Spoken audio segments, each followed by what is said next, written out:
Good evening, everyone, and welcome to the regularly scheduled meeting of the City of Thousand Oaks City Council and Redevelopment Agency for Tuesday, July 20th, 2010. At this time, we'll call the meeting to order. Would you all please stand and join me in the Pledge of Allegiance? Ready? Begin. I pledge allegiance to the flag of the United States of America and to the republic for which it stands, one nation, under God, indivisible, with liberty and justice for all.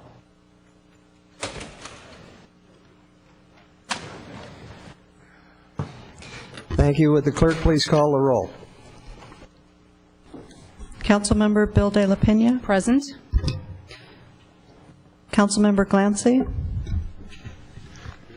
Councilmember Fox. Here. Councilmember Irwin. Here. Mayor Gillette. Here. Thank you.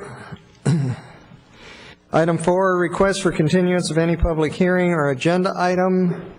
We have none. I believe there will be none. Thank you. Item 6, our special presentations and announcements.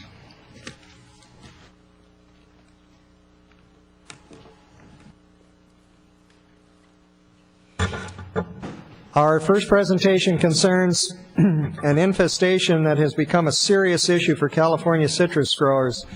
It's the invasion of the Asian citrus psyllid. The Ventura County Farm Bureau is working to eliminate this damaging insect. I'd like to introduce our first speaker, Chief Executive Officer of the Farm Bureau, John Crist, who will tell us how we can help eliminate this invader that devastates citrus crops. Mr. Crist, good evening and welcome. Good evening. Thank you very much, Mayor, and good evening, members of the council. I appreciate the opportunity to be here tonight. Again, my name is John Crist. I'm the Chief Executive Officer of the Farm Bureau of Ventura County, which is a private nonprofit organization dedicated to advancing the interests of the county's agricultural industry. And I'm here to talk to you tonight about what we believe, without exaggeration, is probably the greatest threat that Ventura County commercial agriculture has ever faced.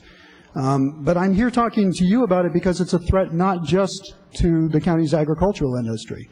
I'm willing to bet that more than a few of the people in this room have citrus trees of their own in their yards, their neighbors' yards. Well, what if I told you that within 5 to 10 years, every citrus tree in this county, your trees, the growers' trees, could be sick, dead, or dying of an incurable, untreatable, and 100% fatal disease. That's the situation we find ourselves in today. Could you go ahead and advance the slide?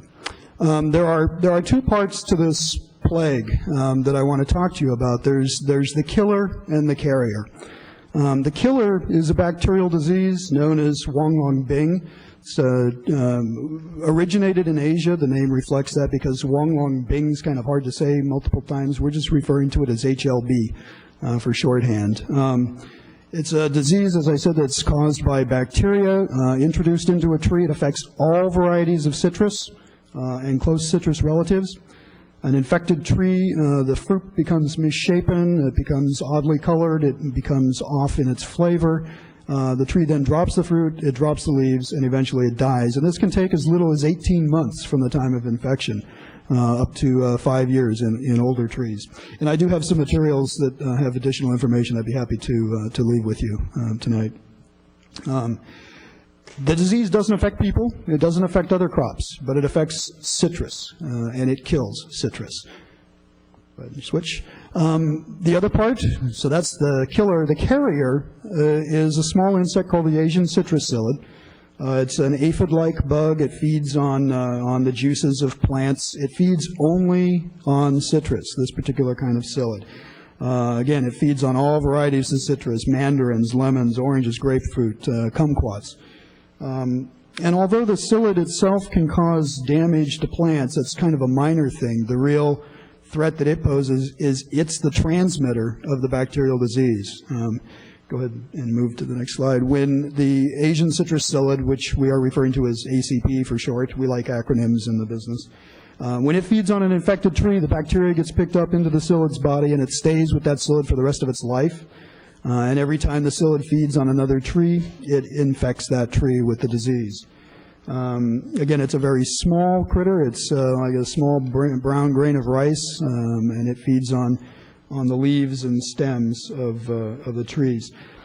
Because there is no cure or treatment for the disease itself, our only strategy for controlling it and keeping it from wiping out citrus is to control the bug. That we do have weapons against, and that we can control. Go ahead and advance the slide. ACP, the bug, the carrier, has been found in numerous parts of the United States, Florida, Georgia, Alabama, Mississippi, Louisiana, Texas, and we have it here in California as well. The disease itself is found in Florida and in Mexico. And as an example of what happens if you lose control of this pest and the disease that spreads, all we have to do is look at Florida. The psyllid was first detected in Florida in 1998. Because it was considered a minor pest, the Florida citrus industry more or less ignored it, figuring they had bigger problems to worry about. And again, just by itself, the psyllid's not that big a deal. But in 2005, in Florida, they detected the disease, the killer, HLB, outside Miami. And the industry then became quite alarmed. Kind of state agriculture officials became alarmed, and so they started looking to see where else the disease was. And everywhere they looked, they found it. Within 5 years, HLB had been detected in all 32 of Florida's citrus-producing counties. In the last 5 years, the state of Florida has lost 250,000 acres of citrus, primarily to this disease, because when this disease shows up in your grove, there's nothing you can do except take out the infected tree. You pull them, you bulldoze them, you chip them, you burn them. That's the treatment strategy. So again, they lost control of the infestation of psyllids, and then when the disease showed up, it was quickly spread throughout the state. The forecast right now is at the current rate of acreage loss. The state of Florida, which is synonymous with citrus in the United States, won't be a significant commercial producer of that fruit by the year 2015. It's that serious. Go ahead, advance. So, as I mentioned, we have the psyllid here in Southern California. In 2008, it hopped over the border from Mexico into San Diego County.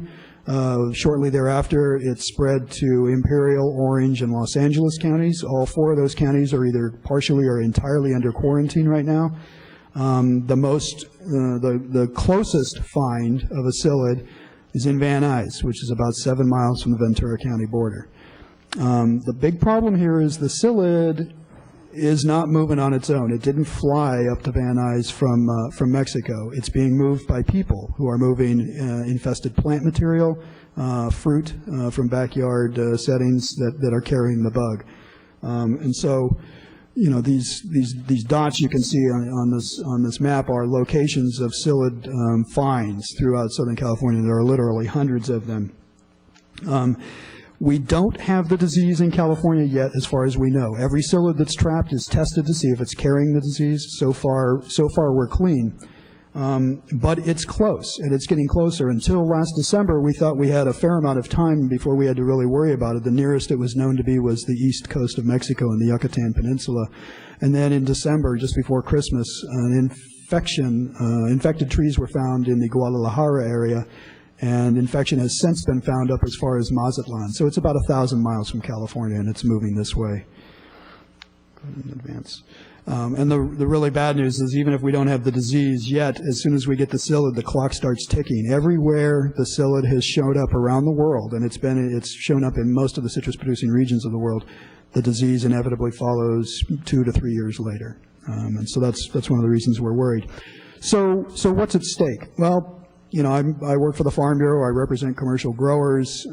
So from our perspective, it's the commercial citrus industry that's at stake, and that's a big deal in Ventura County.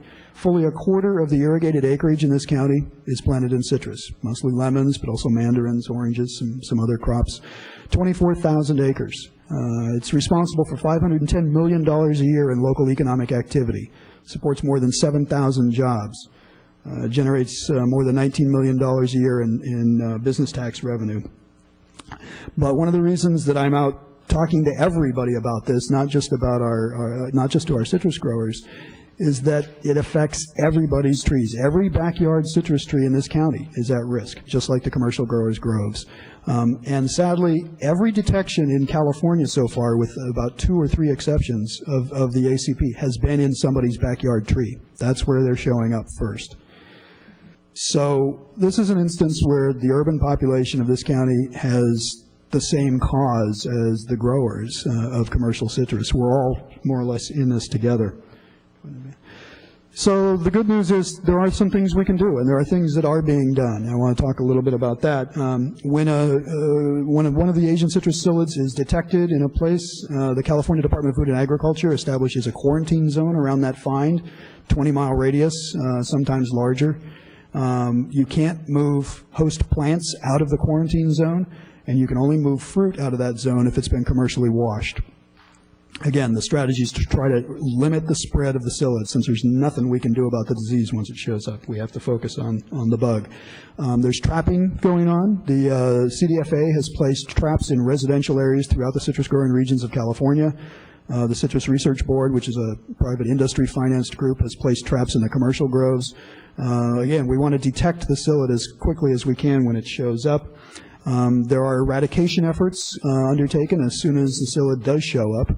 The California Department of Food and Agriculture will come in and spray that tree that's got the psyllids on it to try to kill them. They need to wipe that population out as fast as possible.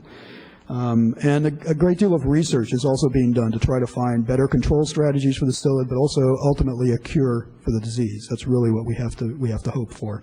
And public education of this sort, helping people understand.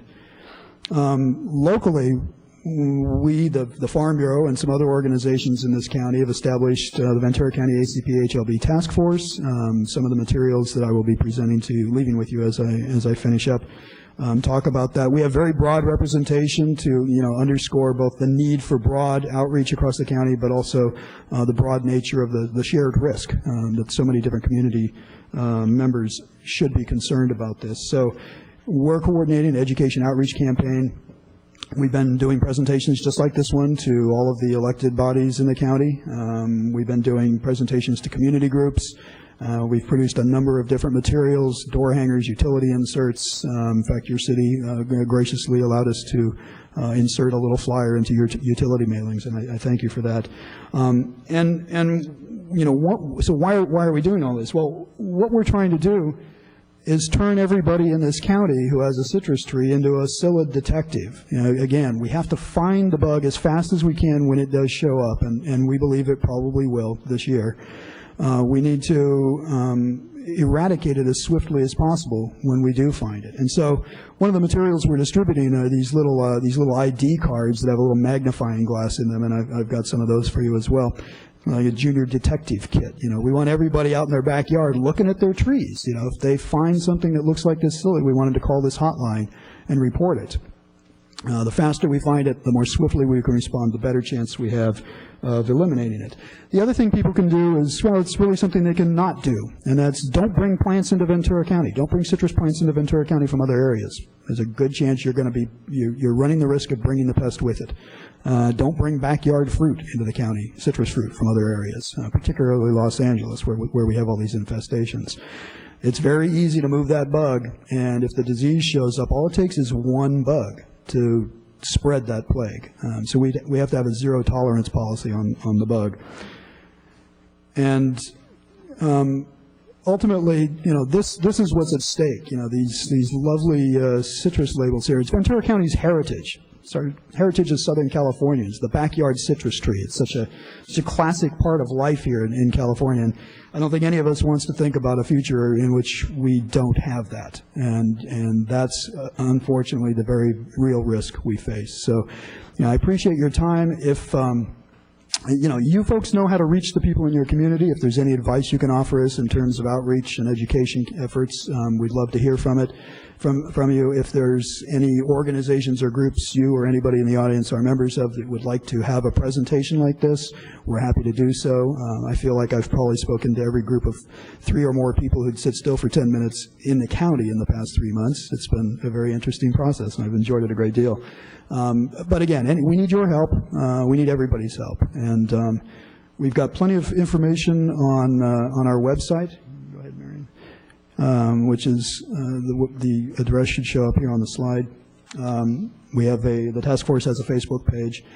And, we appreciate any inquiries. We'll answer any questions. We'll do whatever we can to help people become part of the fight against this pest and this disease. So with that, I thank you for your time. If you have any questions, I'd be happy to try to answer them. Mr. Chris, I was just going to ask you, have you, and I'm sure you have, utilized the information network of the Chamber of Commerce through businesses for, tent cards and things on counters? Yeah. It's a good suggestion. We have a couple of business groups represented on our task force, and we have been speaking to chambers of commerce, Rotary clubs, and enlisting their help as well.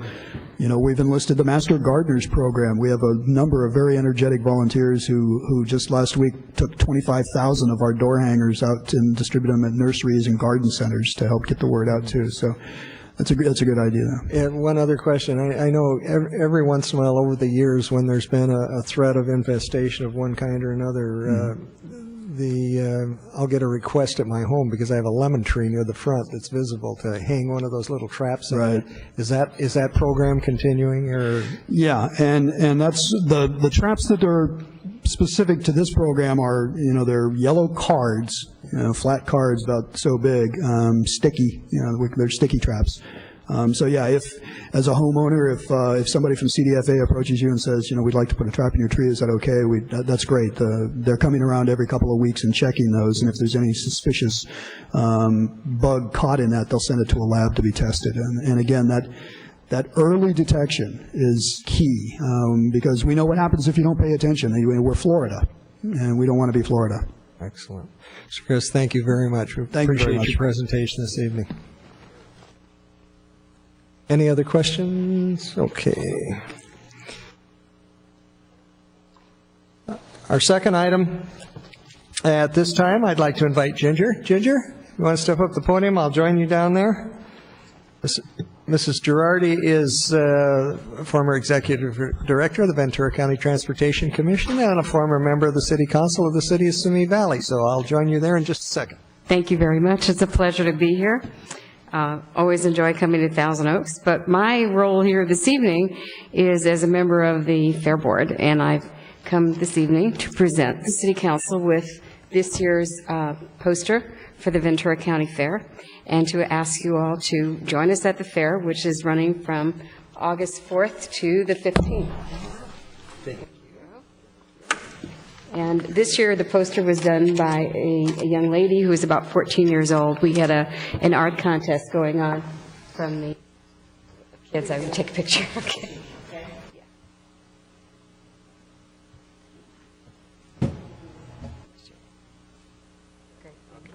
Okay. And I also have for you some tickets for the council to come to one of the shows, Clearwater Revisited, which I happen to know is a good one. And I also wanted to mention that if there's anything that you need, please feel free to give me a call. And I would like to encourage the public that may be listening to this to use either the buses, the Vista Bus, or some of the shuttle buses, or if they're coming up to the fair on the weekends, to take the Metrolink train. The fair also has a website. It's venturacountyfair.org, and I would encourage the public also to go on to the website to check out some of the special tickets, where the various concerts are, et cetera. We have, I think, a great lineup this year. We've got Caitlin Crosby, Wilson Phillips, Lee Rocker from the Stray Cats, Styx, Los Tucanos de Tijuana, Miranda Lambert, Tony Orlando for the older folks like me, Boys Like Girls, Sublime with Rome, Deeks Bentley, and Creedence Clearwater Revisited. So we hope that you'll come up this year, and please give me a call if there's anything I can do for you. And it's always a pleasure to be in Thousand Oaks. Thank you. Thank you so much. Always nice seeing you. Is the Star will carry the schedule, or the papers will carry the schedule for the Metrolink and for the trains that'll go up? Right, and it's on the website. They will be running 3 trains a day from Moore Park. The Moore Park station is the closest, and it'll be on Saturday and Sundays. Excellent. Okay. Excellent. Okay. Thanks, best of luck again this year. Thank you. Thank you. Good seeing you. Come up and call. Okay. Bye-bye. Thanks.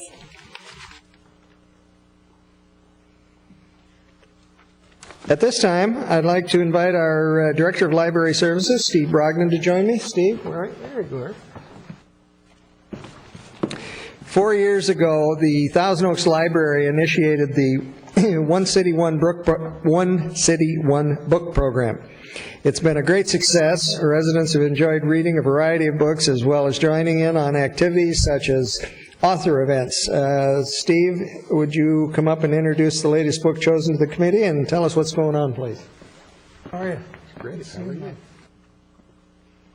Thank you, Mayor Gillette, Council. Yes, you're absolutely right. This has been one of the most successful programs we've encountered, and each year the author presentation is the highlight. In our first year, we had 500 people. Last year, our third year, we had Steve Lopez, and we had almost 1,000 people in the Kavli Auditorium. It's been just a remarkable success. At least two reasons for the success of this program. One is your support. We very much appreciate the support we get from the City Council. Another reason for the success is this woman here to my left, Sue Pellman. She is chair of the One City, One Book Committee, and I wanted to recognize her and ask her to be here because this is going to be her final One City, One Book program. She's retiring in December, and it's going to be a huge loss to the library. The program will struggle along without her, but she's been just a tremendous addition to this committee. So I'd like to, at this point, turn things over to Sue. She'll tell you what the book is, tell you a little bit about it, and also people are often interested in the selection process, and she's going to review that for just a moment, too. So I'd like to introduce Sue Pellman. Thank you very much, Steve. You know, when I stood up here 4 years ago and tried to explain the concept of a citywide read, we were taking a great leap of faith. We had no idea how it would be received in our community, and we have been rewarded from the get-go. The community has embraced the concept of a citywide reading project and has looked forward to it as an annual event. And it's really created a life of its own. It goes on without us. An endeavor like this is not an easy undertaking, but by far the most difficult is making the book selection. And that is done by a committee of library staff and supporters.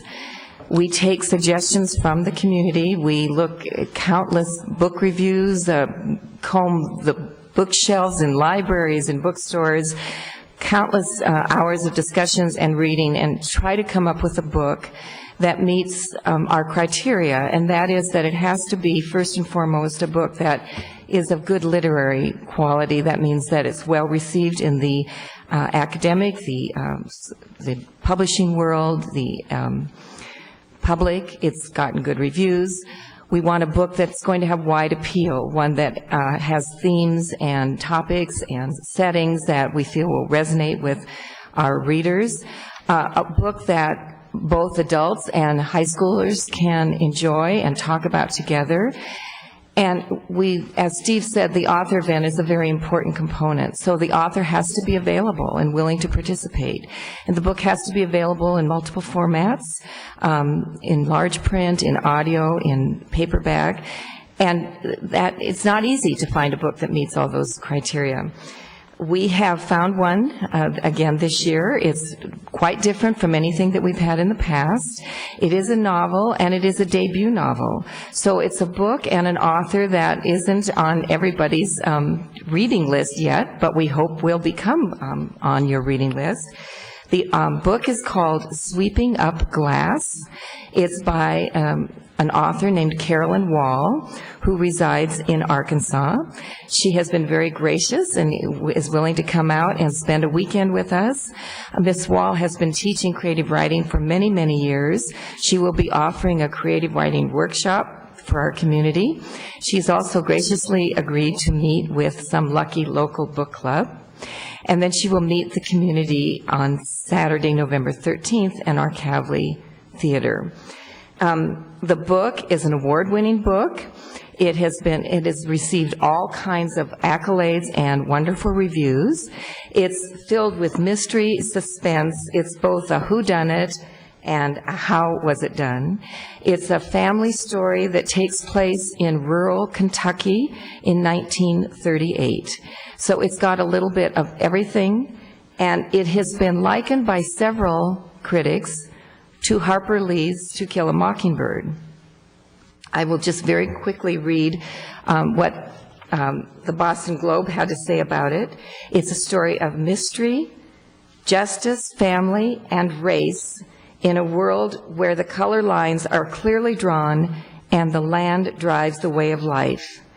This extraordinary debut novel, both a what happened and a whodunit, explores survival and the guilt that can accompany it. The writing is filled with arresting images, bitter humor, and characters with palpable physical presence.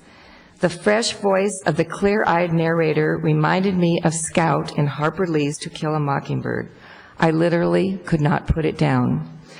We hope that you will enjoy the copy that we're going to give you this evening, that you'll come on November 13th to have Ms. Wall sign it, and that you'll participate in some of our community book discussions and the events that we have planned. Inside the book, you'll find a bookmark that announces the book, and on the back also tells what the programs are.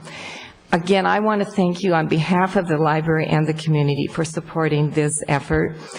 I'm so proud of Thousand Oaks that we have embraced this, that we offer this to our community, and the kinds of feedback that we get are just that. People really like the idea of coming together as a community centered around a fine work of literature. So thank you very much.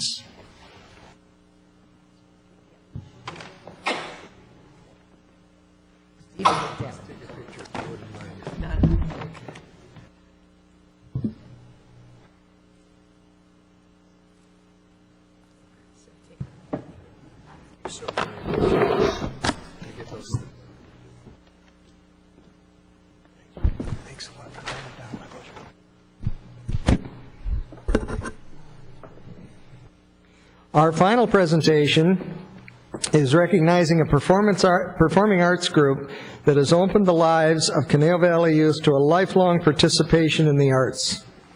I'd like to ask the Conejo Recreation Park District Park District Recreation Supervisor, Scott Buchanan. Scott, please come up for a minute. I had a little trouble with that. That's okay. Thanks. Participation in the performing arts is crucial in developing creativity, critical thinking, as well as fostering self-confidence and encouraging teamwork. The lives of more than 4,000 teens have been enriched by the theater experience, and more than 80,000 Conejo Valley playgoers have enjoyed the Young Artists Ensemble high-quality performances. This program began 30 years ago and has contributed to many youth going on to become outstanding actors, musicians, writers, directors, and a whole myriad of other successful careers. For 30 years, the Young Artists Ensemble has brought us high-quality entertainment through the annual Teen Summer Musicals, Family Theater, Hillcrest Players, Conejo Theater for Everyone Productions. On behalf of the Thousand Oaks City Council, Scott, I congratulate you on your success for 30 years of experience. And, you know, I think back whenever we talk about the Young Artists Ensemble and what you do and your performances, I think about the transitions that have gone through at 503 Hillcrest and how close we came to losing that asset, and now what a phenomenal venue for these types of performances it is. I've had the opportunity again this year to be up there a couple of times, and it's exceptional. So, with that thought in mind, it's my honor as mayor of the city of Thousand Oaks, on behalf of the entire city council, to commend the Young Artists Ensemble for their outstanding accomplishments in the performing arts during the past 30 years, as evidenced by the 30th annual Teen Summer Music Family Theater, Hillcrest Players, and Conejo Theater for Everyone Productions, and for enhancing the cultural arts to our community and our residents. Thank you very much, Scott. Thank you.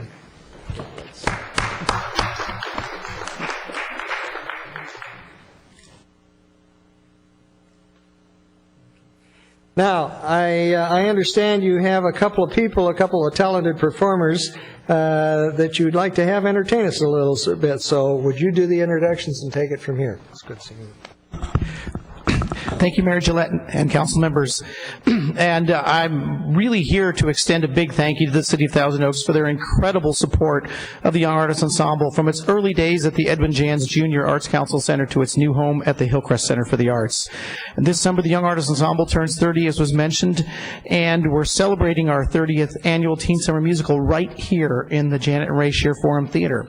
We've had the privilege of performing here in the Forum since opening night with hundreds of Canal Valley's talented teens, giving them an opportunity to perform in this state-of-the-arts facility. We'd also like to thank the City of Thousand Oaks for the Young Artists Ensemble being able to present its family theater series at the Theater on the Hill at the Hillcrest Center. I provided all of the council members with a flyer listing next year's season.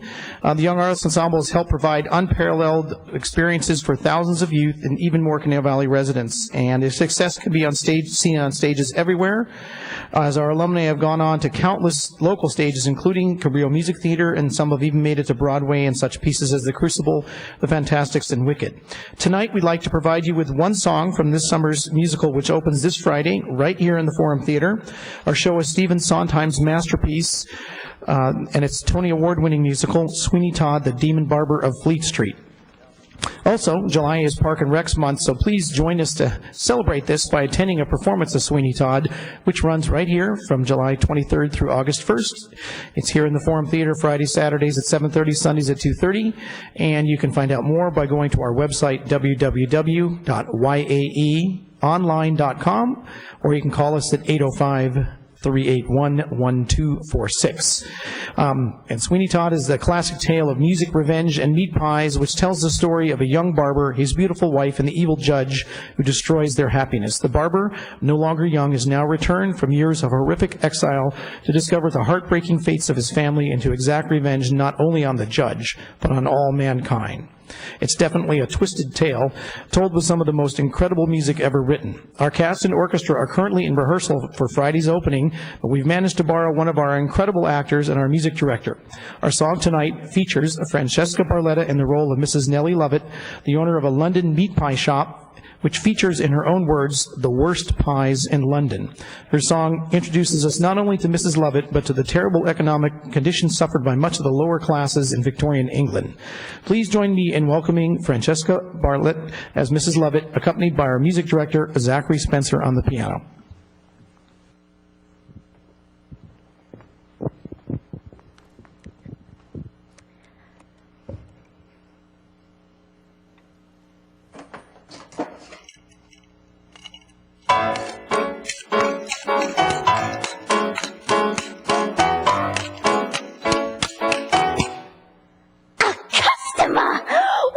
What's your rush? What's your hurry? You gave me such a front, I thought you was a ghost off a minute. Can't you sit you down, sit. All I meant is that I haven't seen a customer for weeks. Did you come here for a pie, sir? Do forgive me if me head's a little vague. Ugh, what is that? But you think we'd have the plague from the way that people keep avoiding? No, you don't. Heaven knows I try, sir. Ugh, but there's no one comes in even to inhale. Aren't you also, would you like a drop of ale? Mind you, I can hardly blame them. These are probably the worst pies in London. I know why nobody cares to take them. I should know, I make them, but good no, the worst pies in London. Even as polite, the worst pies in London. If you doubt it, take a bite. Is that just disgusting? You have to concede it. It's nothing but crusting. Here, drink this. You'll need it. The worst pies in London. And no wonder with the price of meat what it is. When you get it, never thought I'd live to see the day. Man, I think it was a treat finding poor animals what are dying in the street. Mrs. Mooney has a pie shop. Does a business, but I noticed something weird. Lately all her neighbors' cats have disappeared. Have to hand it to her, what I calls enterprise. Popping pussies into pies wouldn't do in my shop. Just the thought of it's enough to make you sick. And I'm telling you, them pussy cats is no No denying times is hard, sir. Even harder than the worst pies in London. Only Lord and nothing more is that just revolting or greasy and gritty. It looks like it's molten and tastes like, well, pity a woman alone with limited wind and the worst pies in London. Oh, sir, times is hard, times is hard.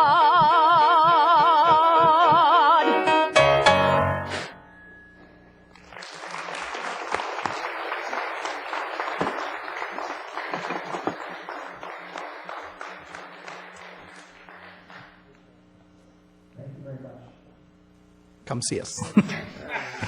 Scott, that's especially interesting if you know what's in that pie. You got to come to the show to find out. Thank you very much. Thank you.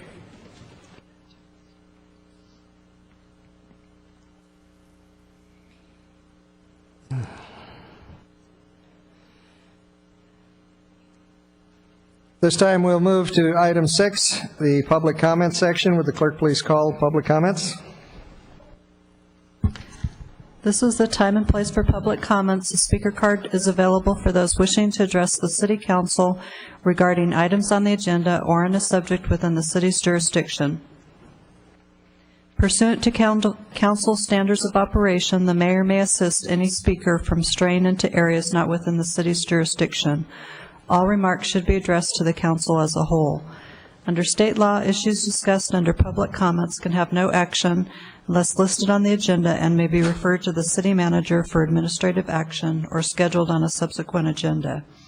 All documents for city council and the official city record should be presented to the city clerk prior to speaking. Speakers are requested to state their name and community of residence for the record. 7 people have presented cards, and pursuant to council standards, speakers are allowed 3 minutes. The yellow light displays when you have 1 minute remaining. Thank you. Our first speaker this evening will be Kathy Schutz, followed by Trudy Lowe. Good evening. Good evening, Mayor Gillette and council members. Kathy Schutz, Thousand Oaks. I'm here as president of the Westlake North Property Owners Association, and I wanted to bring to your attention an item on the June 22nd agenda that was listed on number 10 under Department Reports.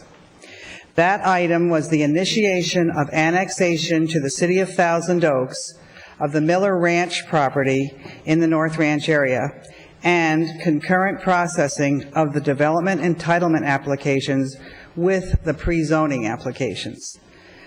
Shortly after that council meeting, residents within 500 feet of the property received this notification of application of notification from the city regarding the request by K&S Homes for a zone change for this property and to subdivide 27-acre parcel into 14 lots, 1 open space parcel, and 2 private streets, and to allow for the construction of 14 single-family dwellings, and to allow pruning of 5 oak trees. Let me tell you that this came as a great shock to the residents of the area, as no one had any inkling that there was anything like this in the works. We understand the developer was asked by city staff to contact area residents. However, no residents were ever contacted by this developer until after the city council meeting and after the people in the community got this city notification and then came over to the city and viewed plans.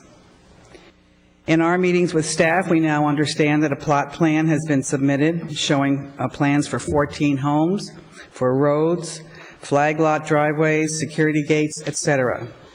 We also understand that an MND is being prepared and will be completed sometime after June the 30th. Now, there is a meeting set up for this Thursday with Mr. Leonard Liston, who I think is the project manager for K&S Homes, so that residents can learn more about this proposal that is before the city. There will undoubtedly be questions and further meetings necessary, since this will be our very first opportunity to speak directly with K&S Homes representatives. So I am here this evening to ask that the process is slowed down, and that before you initiate the annexation process, that the residents have an opportunity to give their input regarding any annexation that may or may not take place, and whether or not concurrent processing is appropriate in this instance. I just wanted to bring it to your attention, and I thank you for your time this evening. Thank you very much, Ms. Schutz. One minute, please, Ms. Schutz. Mrs. Bill-De-La-Pena. Thank you, Mr. Mayor. Good evening, Mrs. Schutz. I have a question just so that I understand. You received a notification of the annexation application as well as zoning application after the city council meeting? Yes, it was dated June 24th, and we received it on the 25th or 26th, and it was after the June 22nd council meeting. So we had no knowledge, there was no information given to any of the homeowners, any of the residents in the area, and we felt that that was sort of a travesty, and we really should have been notified. And that's why we just wanted to bring it to your attention so that you guys aren't rushing forward to do this, and we need to maybe hopefully put the brakes on. Thank you very much for clarifying that. I don't know whether the city attorney will be able to answer a question tonight regarding proper notification, being that it is not on the agenda. Right. But obviously, we're going to have to look into as to whether proper notification did occur and whether we can rescind our vote from a couple of weeks ago. Well, I don't know that you have to send out a notification for your department report, but I guess what we wanted to bring up is that the members of the community did not really know anything about it before this time, so that's why we just felt we needed to let you know that we were in the dark and never did have a chance to comment about the item on the agenda. So thank you. Thank you, Mrs. Schutz. We have other speakers on this same thing, other comments on, so let's get through the comments first, and then when we conclude, and we'll have the city attorney, or the city manager, and if necessary, the city attorney comment on this. Trudy Lowe, followed by Leo Orange, I believe it is. Good evening, Ms. Lowe. Long time no see. Good evening. Nice to see you, Mayor, members of the council. My name is Trudy Lowe, and I reside on Upper Ranch Road, which is adjacent to this project that Mrs. Schutz was describing. And I'm here to reiterate what she said about none of the neighbors having received any indication that there was anything going on this property, or that any application had been made to ask for an annexation or development of any sort. We have several concerns. Obviously, we have a huge number of concerns about the development itself, but I think addressing those right now is a little premature, since what I would like to talk to you tonight is about the process. And that focuses on the fact that we did not receive any notice, and whether or not you are required by law to notify the neighbors before that vote. I'm sure that Ms. Albano will discuss with you. However, I think that it was probably your belief, from having read the staff report, that we had all been notified. In fact, when we have subsequently spoken to members of the staff and the city, they told us that they admonished the developer to speak to us, and seemed somewhat taken aback that no one had been contacted.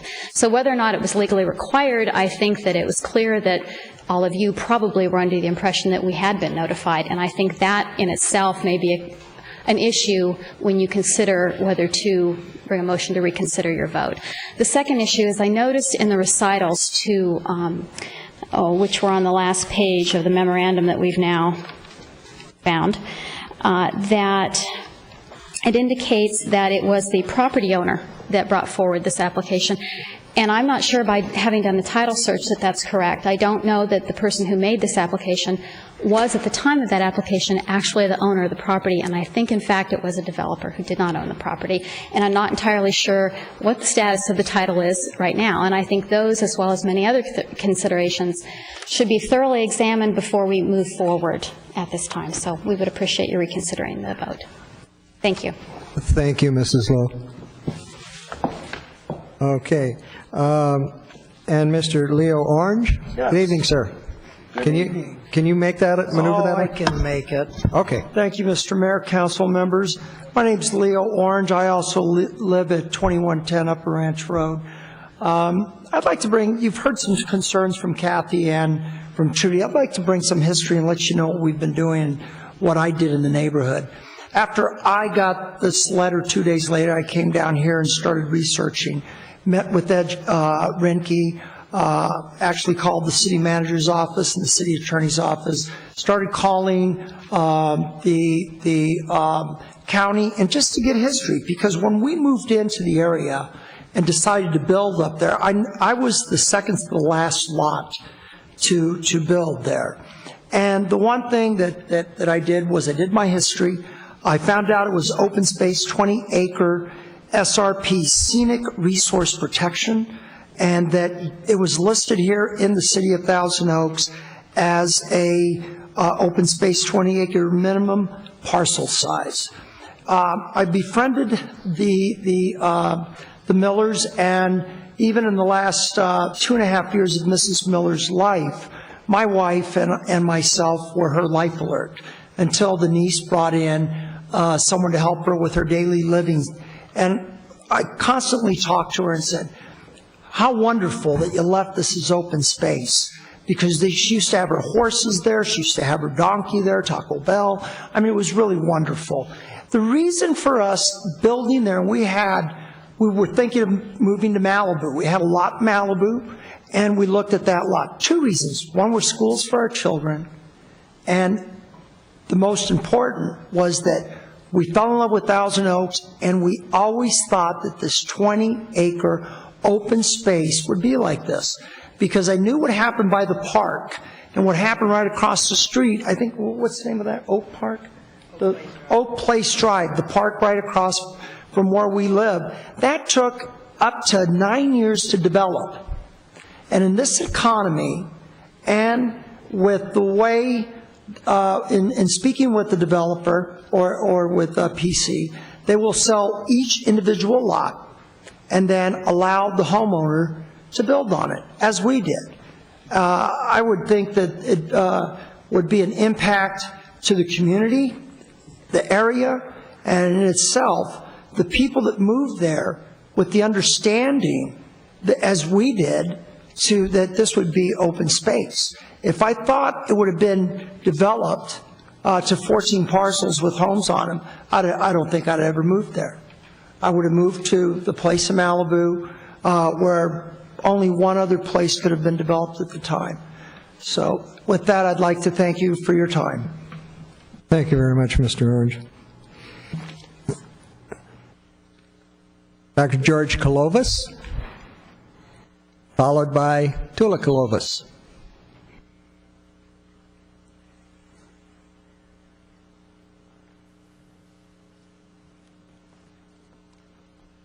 Good evening.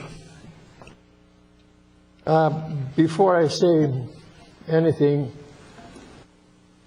last time it was very little time to explain my position, and nobody else asked me questions, so I'm forced to come to explain my position.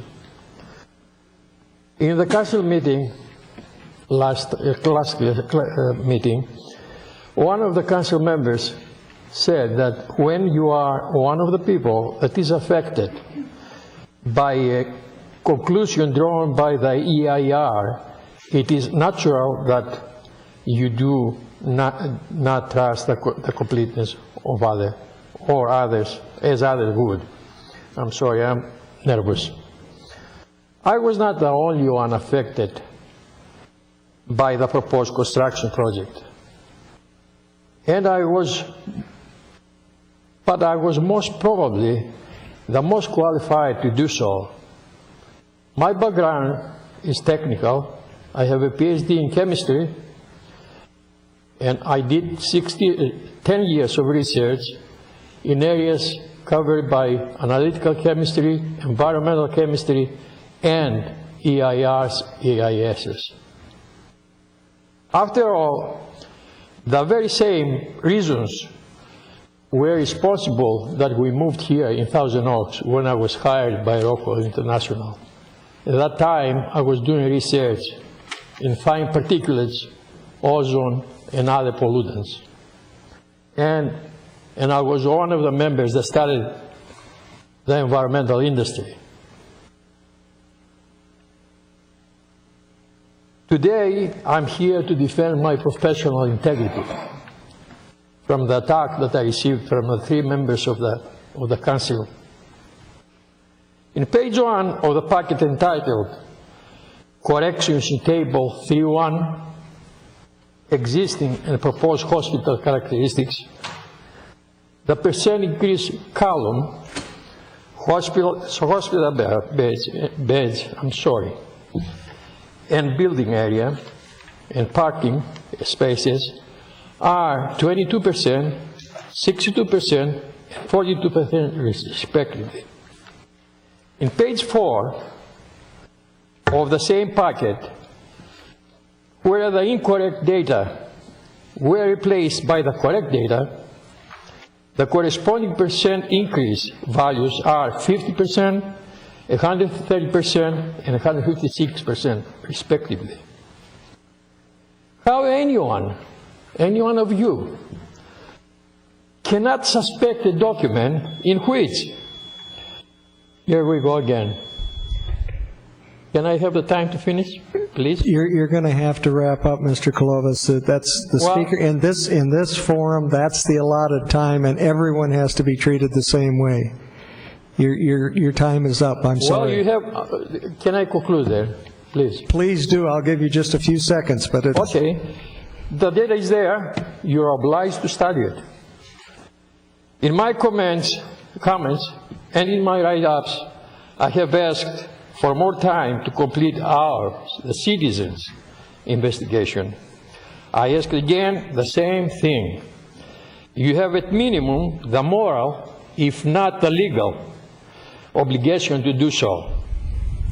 Thank you very much, and thank you for listening. Thank you very much, Mr. Claus. If you'll wait just a second, I'm sorry, Mrs. Irwin had a question on that, so if you wouldn't mind, please. I don't mind. Mr. Clovis, what... Dr. Clovis, please. Dr. Clovis, Yes. I'm sorry about that. Yeah. Are you talking about this construction plan data tables that we were given? Or Yes. What is and this is the document that you're talking about? That is the tables that I prepared. And so when you're talking about the mistakes we should see it in here? Yes. Okay. Yes, but the data are from the EIR. The table number 1 is the data as it appears in table 1 of EIR. And then successively the data change from one color to another till it becomes totally green. Okay, I'll take a look at that. Okay, did you understand? All right, Mr. Clovis. Just one moment, if you wouldn't mind, please, Mrs. Bildale-Lapena. Just a quick question. I didn't realize that this is what you had provided to the council is your own interpretation of the EIR. Research. My own research. You're claiming on page 4 that the EIR considered only 232,000 square feet, but the actual new construction total is 488? Is that what you're saying? Yeah, I'm claiming that the number 1 table, the first table, the first page, after the cover page. Okay, I just wanted to understand. In the EIR, in the number 4. All right. In the number 4 page is the correct table. That was just for my own edification. Obviously, I couldn't, obviously, I didn't vote on the issue for obvious reasons, but I just wanted to know that for my own edification. Thank you. Yeah. Thank you very much, Mr. Clovis. Thank you. Thank you. Next speaker, Tula Clovis. Good evening, Mrs. Clovis. Good evening. How are you? I guess these people from North Ranch should feel that we went through the same things. Our lot in North Ranch is not affected by this, but the house where I live was sold to us as having a forever open space, and then Lindmere was built right next to us. So, good luck. Last week, I crafted a concise, honest speech, hoping that you would realize that I could not possibly be against the idea of a hospital or medicine, but against the massive expansion of a hospital in the middle of a residential area. One of the major reasons given by your decision was that the much-needed hospital already existed there, and that gives it the right to grow. It appears you relied on reports prepared by HCA, which you accepted without the required research, of such serious matters. What George was saying was, whatever is yellow is wrong and whatever is green is right. And he spent 2 days, I watched him go step by step by step, doing progressively the change of the project, and the last page shows you what happens. Anyway, back to my speech. Your decision was swayed by the words of outsiders who spoke with generalities about health, goodness, and demographics, when all their basic motives concern their jobs, their income, and their ability to profit. Your lack of understanding shows that you did not pay attention to the wonderful civilized presentations of the people, many of them young, full of hopes, that came to ask for your help. You did not even answer some of their questions or ask them some of your own to show that you really cared and you wanted to understand them better. That is even worse than the decision to allow a community hospital to evolve to a gigantic hospital complex in the middle of a residential neighborhood. People that knew, insiders, told me that it was a done deal and not to come and speak at the city council. But I'm an idealist who continues to believe that there's still sincere ethics in our local government. Your recent decision was based on an EIR that contains faulty data. You may baptize it whatever you wish, but I will call it deceiving and the decision unacceptable. And just that you know who this man, George, is, in the year 2008, we visited Thessaloniki, Greece, where he was from and where he was teaching chemistry at the University of Thessaloniki. His old students, who were professors now, held a banquet and offered him a plaque. And a woman approached me that I didn't know, and she was one of his students. She was a professor now, and she said, "Your husband not only taught us chemistry, he taught us ethos and honesty." Thank you. Our next speaker is Suzanne Duckett, followed by Nick Kidwai. Good evening, Ms. Duckett. Oh, good evening. Suzanne Duckett, Thousand Oaks. I have a positive comment for the people here in North Ranch.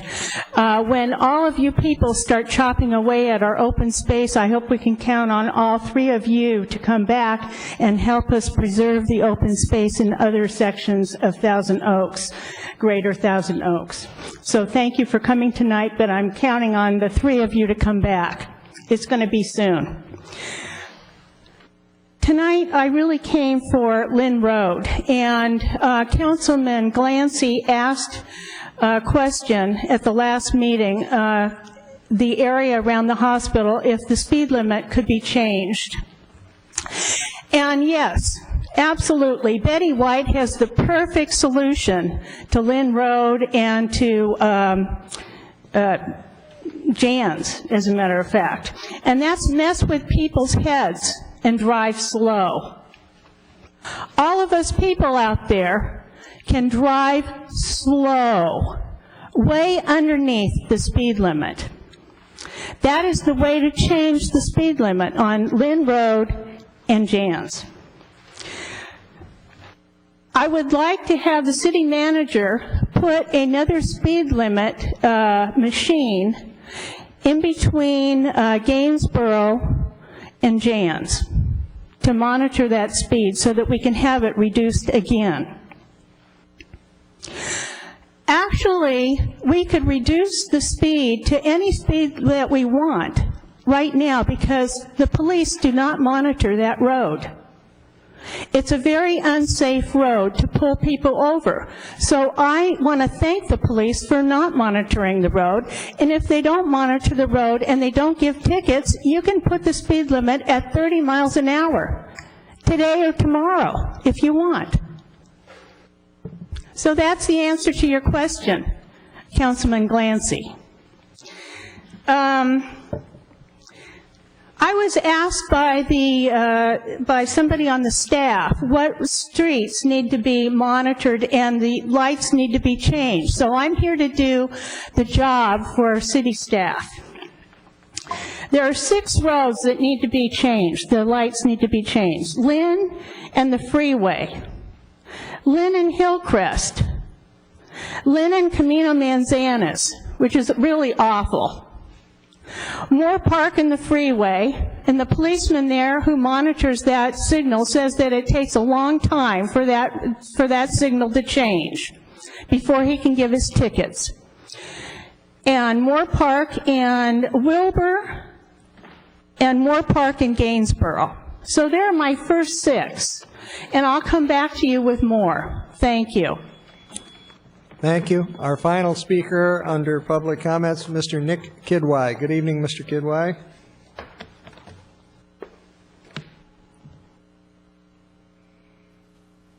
Good evening, Mayor Fox, Dr. Nick Iqbal Kidwai, Doctor of Councilmatics. It's a new old major speaking for concerned citizens.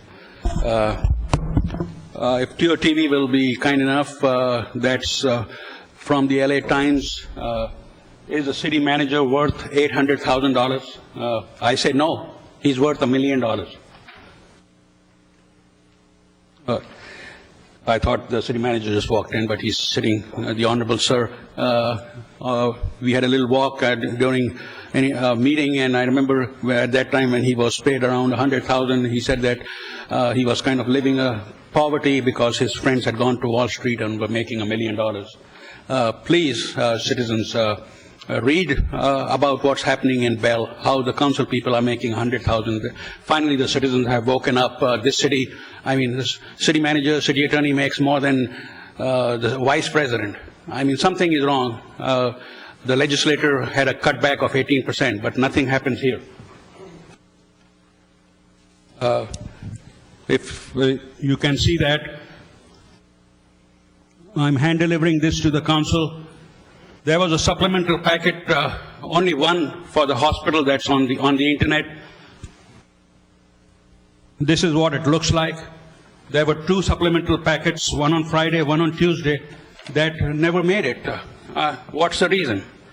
I hope you will answer to that. I sent 7-page fax regarding this hospital overexpansion. Not a word. I sent an email.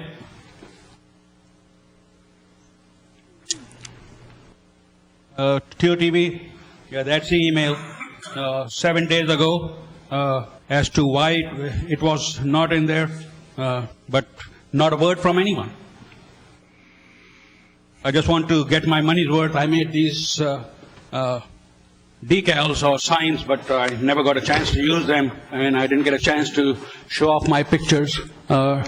We have a perfectly good hospital site in Westlake that Los Robles took over and promised that they were going to build on it. And it's just a shame that nothing has been done about it. I would like the citizens to wake up and seek redress of the courts. I mean, there's an attorney sitting over here. I mean, all kind of rules have been violated in this issue. In closing, if TOTV can show this, I sent this email, actually, that was a mistake before,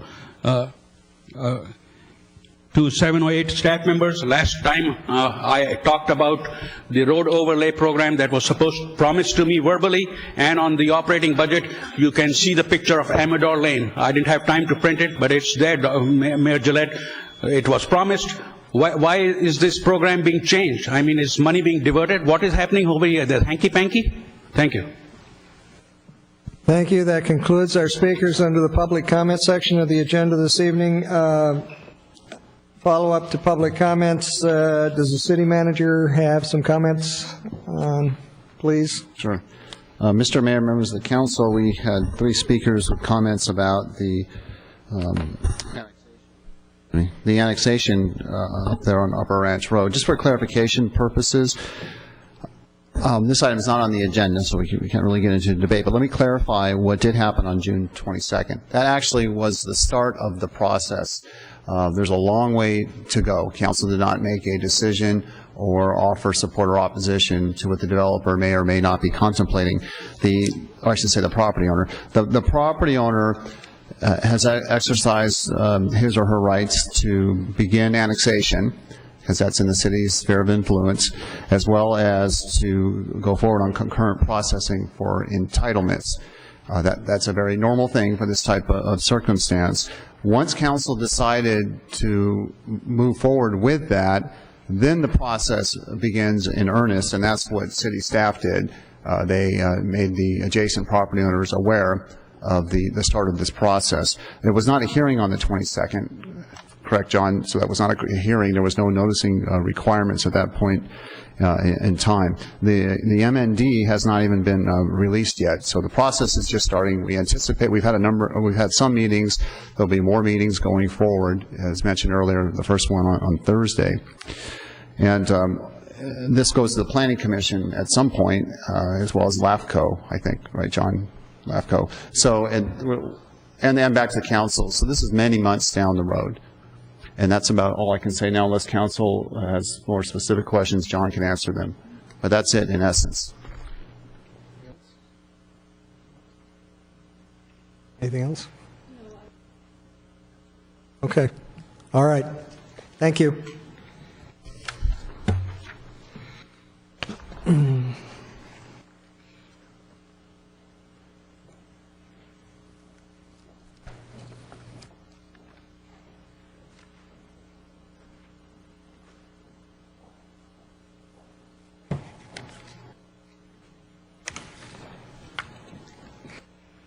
Item 7, City and Redevelopment Agency consent calendar. Pleasure of the council. Starting on the right, Mrs. Bill de la Pena. Thank you. There are a couple of items which I cannot participate in voting because I recused myself from the hospital. Would you please tell me which? It is item double G, 7 double G, and items double H. That dealt with the hospital expansion. And then for further clarification, I would also like to pull items double F as in Frank, double E, Q, and B as in boy.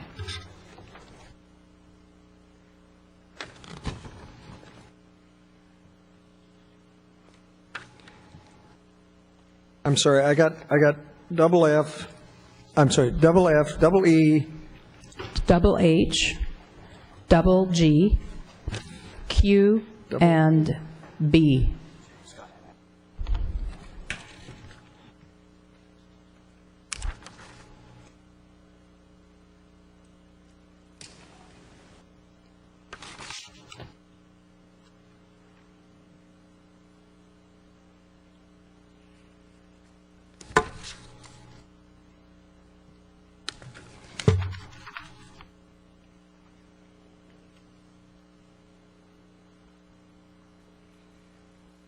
All right, let me go through this and make sure I got them all. Starting at the beginning, B.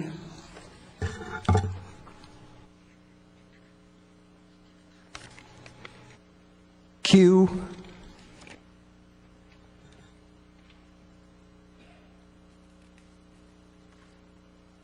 Double E.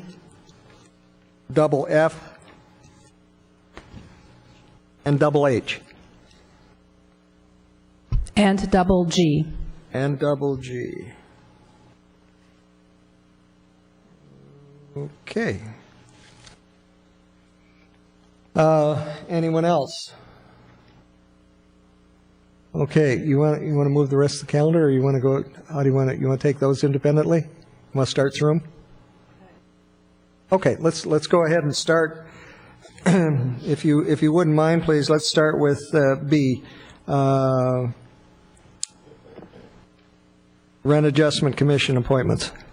Yes, that is the interview that we conducted, we being Dr. Glancy and I, for the Rent Adjustment Commission appointments. And this is the first time in more than 20 years, I believe, that we are actually commissioning this particular panel to deal with some of the mobile home issues, and I thought that we should at least publicly notify that we have selected several members to this committee. And I don't know whether Dr. Glancy would like to mention the names, but they do include Beatrice Carusa, Brenda Moore-Feldman, Maxwell Sheldon, Mike Salachi, and Lloyd Wertheimer, and I would like to nominate them along with Dr. Glancy as the other interviewer on the panel that they be seated to the Rent Adjustment Commission. So that was item B. Okay, since you were the other person on that committee, any comment, Mr. Glancy, Dr. Glancy? I have nothing additional to say, Mr. Mayor. Okay, fine. So that's a motion on a separate motion? Okay, if that's the best way. All right, we have a motion on item B to approve the recommendations from the council committee. Comments to the motion? Please vote. Motion carries 5-0. I'll tell you what, let me also double check. I have his card on that. Mr. Kidway, what number, is this D? Several. Any of them the same one? All right, I'll tell you what, I'm going to stop right there and ask Mr. Kidway to come up, so if there are some, we can handle this as we move through it. Mr. Nick Kidway. Mr. Kidway. Dr. Nick Kidway, Doctor of Councilmatic. Dr. Glancy, how are you? Good evening. First of all, I want to talk about the missing item, which is normally you have draft minutes. There's no draft minutes, which is very unfair because a lot of the people would like to know who were the people who spoke against the hospital overexpansion. That leads me to AA, no expropriation required, and you are going on the usual 7-week or 8-week hiatus. I mean, Mayor, this is not Europe. I mean, why can't we have, there ain't much on the calendar today, but there's business that needs to be done. Been saying for a long time that you should have one meeting in August to conduct your business, and you are just not taking care of your fiduciary responsibilities. I have to say I apologize, but it's the honest truth.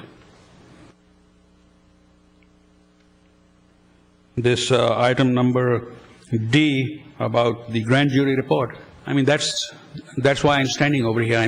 This as well as B that Councilmember De La Pena was talking about. These do not belong on the council calendar, especially when you have such a consent calendar. These should be reports. There should be a report, verbal, given by staff members, and there should be a light of day. This is supposed to be routine. You want me to read again that consent calendar is supposed to be routine, and there should be no discussion like Dr. Glancy refused to discuss on it. In fact, a senior staff member told me that the consent calendar was chock full of all kind of goodies. I won't mention the staff person, but at that time I didn't even realize it. But then when you have all these CCDDs and all that.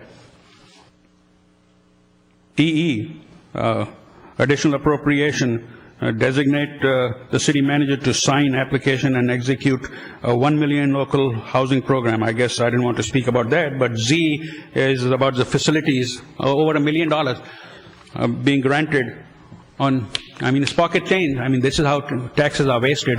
If people are upset in Bell, they should be upset in Thousand Oaks. Mayor Fox, I got a letter from you for supporting you and to send additional money. I don't know. You are one of the good guys, but what can I do? This city is, for God's sake, I pray to the Almighty in the fall, give me a better city, Dr. Glancy, right? Thank you.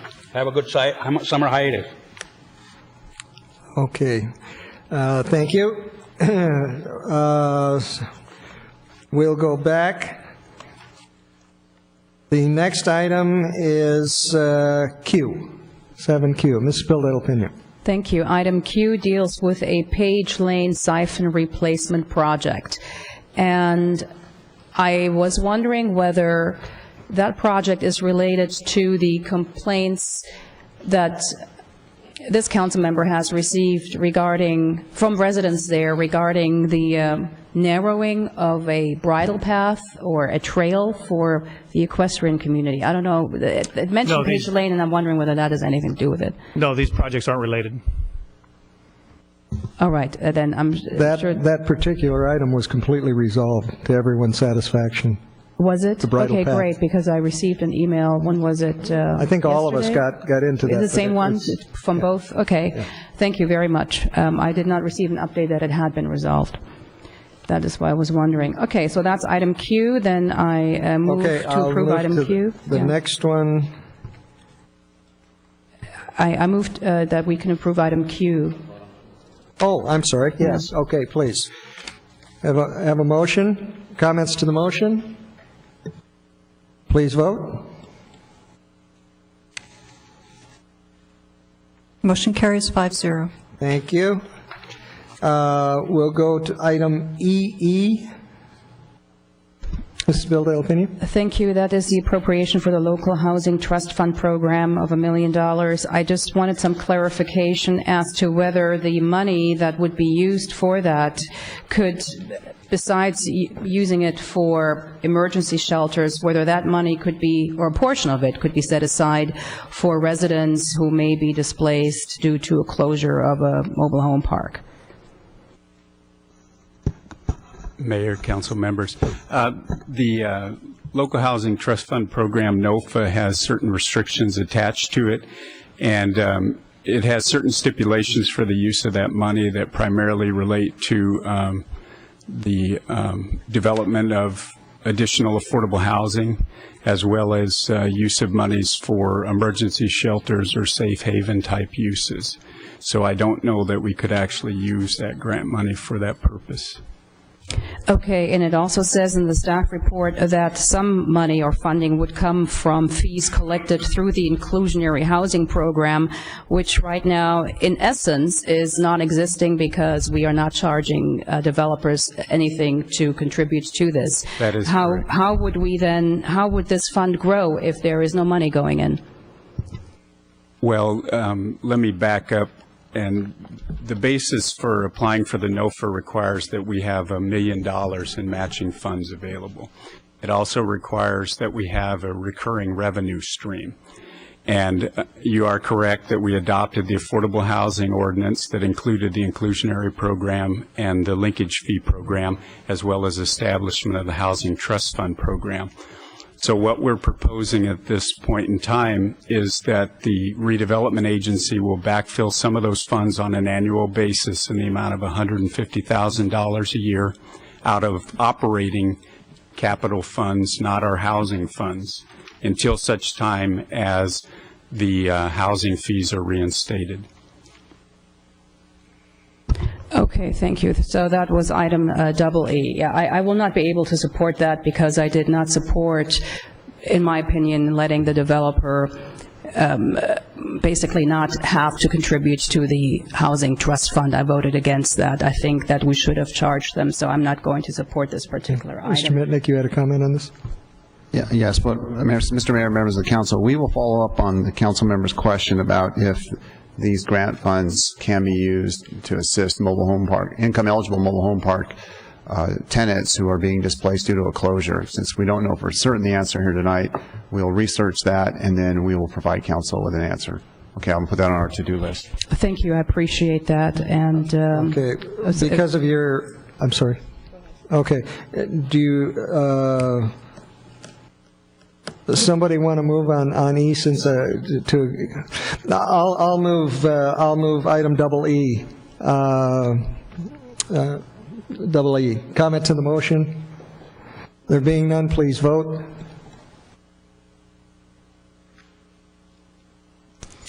The motion carries 4-1 with Councilmember Bill de la Pena dissenting, and I'll just read the title to the ordinance real quick.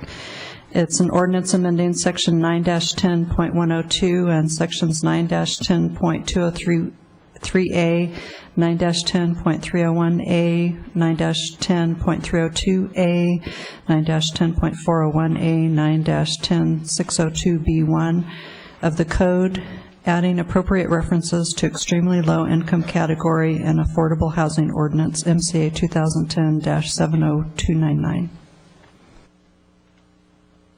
Thank you. Item FF. Mrs. Bill De La Pena?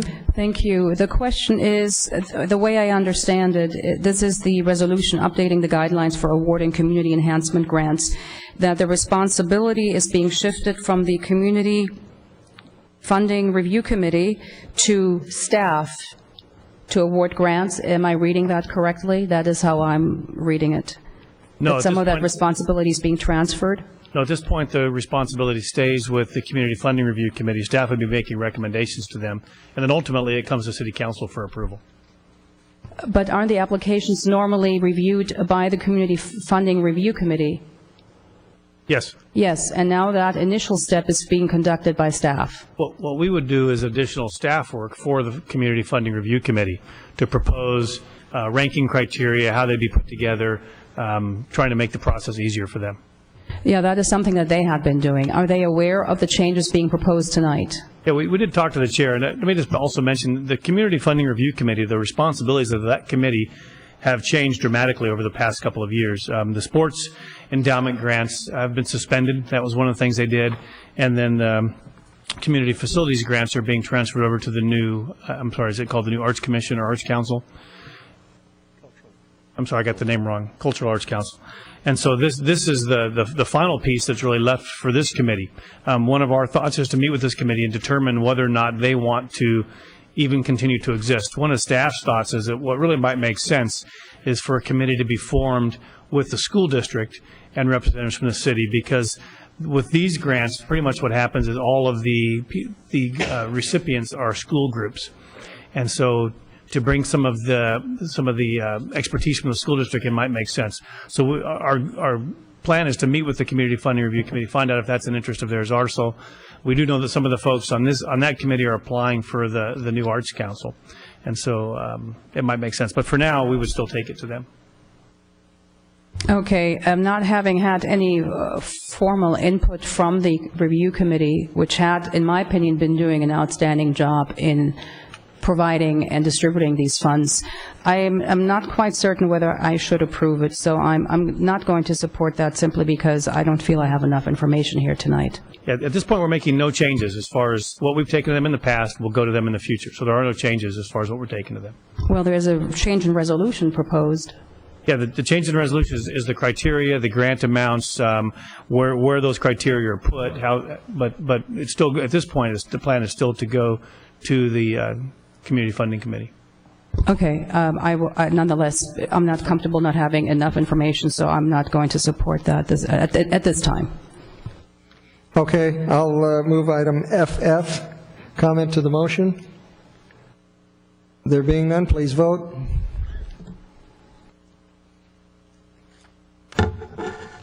Motion carries 4-1. Councilmember Bill De La Pena dissenting. Thank you. Item GG, Ms. Bill De La Pena. Yes, items double G and double H deal with the hospital expansion and the parking, and since I recused myself, I don't think I should be voting on these two items. Thank you. I will recuse also, but I will still manage the items for purposes of the action. So, Dr. Glancy? Yes, Mr. Mayor. In that case, I'd move 7G and 7H. I have a motion, comment to the motion? There being none, please vote.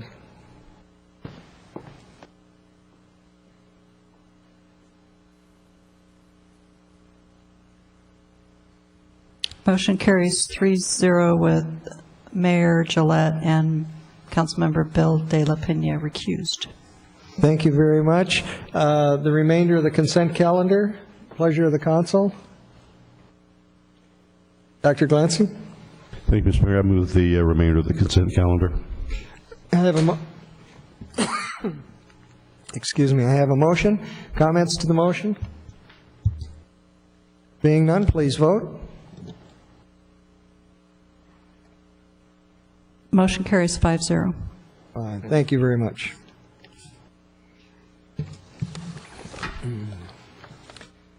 Item 8, public hearings.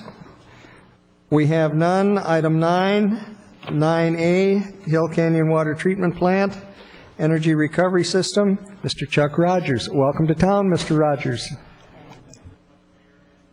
You want to get a little closer here? Oh, just turn it on. You can tell 4 times in 13 years I'm a real veteran up here. So, thank you very much for the opportunity to come tonight to talk about two of my favorite things in the world, renewable energy and the Hill Canyon Wastewater Treatment Plant. I'd like to give you just a brief history of renewable energy generation at Hill Canyon, and I like to tell the story in numbers. I'm kind of a mathematician, so I enjoy that. In 2006, staff came to you with a very novel plan to have 2 power purchase agreements for renewable energy at the Hill Canyon Treatment Plant. So you recall both of them are 500 kW projects, one's cogeneration, one's solar. In 2007, that project was built, and it's been approximately 3 years and 3 months and pretty close to 3 days since we turned everything on there. As you recall, some of the attributes of these particular programs was $2 million came to us in the form of grant funds, $1.5 million for solar, $500,000 for cogen, and the project itself cost us $0. Which was also seen as quite innovative. And I know Mark and I have spoken both here in the state of California, we've spoken locally, and we've also spoken nationally about these projects, and they get a lot of shock and awe even to this day. 3 years later, we can tell them that we were able to do this and not put a single dollar of city funds toward it. Another update here, 2009, we had 65% of the energy that we used at the Hill Canyon Wastewater Treatment Plant was provided by the renewable energy there, 50% approximately from the cogeneration and 15% from the solar. And one thing I'd like to say, a compliment to Amy Albano and Tim Giles, is I probably have been asked more times for copies of those contracts, and I think those contracts that they came up with, which were very innovative at the time, are probably some of the most copied documents in the world and maybe downloaded more often than Lady Gaga. So we got to the point where I got tired of just writing emails, and I put it finally on our webpage so that people have an opportunity to look at them. The 600K refers to how much we've saved in that 3 years, and as we anticipated, that number is going to grow annually. The 600K, 260,000 of that just occurred in 2009. So you can imagine as the projects matured here, we're making more money off that. The 200K that I also talk about, that's the revenue we've taken in from Restaurant Greece. That's locally generated here in the region for Restaurant Greece. And I'm going to just go off script a little bit to tell you that one of the things that we're going to do here, and I think some great opportunities here at the city, over the next 10 years of this project, if we go forward with it, is we're going to develop these feedstocks that are going to end up at the Hill Canyon Wastewater Treatment Plant. And they're going to be in the form of, hopefully the Restaurant Greece that's being developed here locally, food waste that's potentially being developed here locally, and some other good ideas that we're popping around.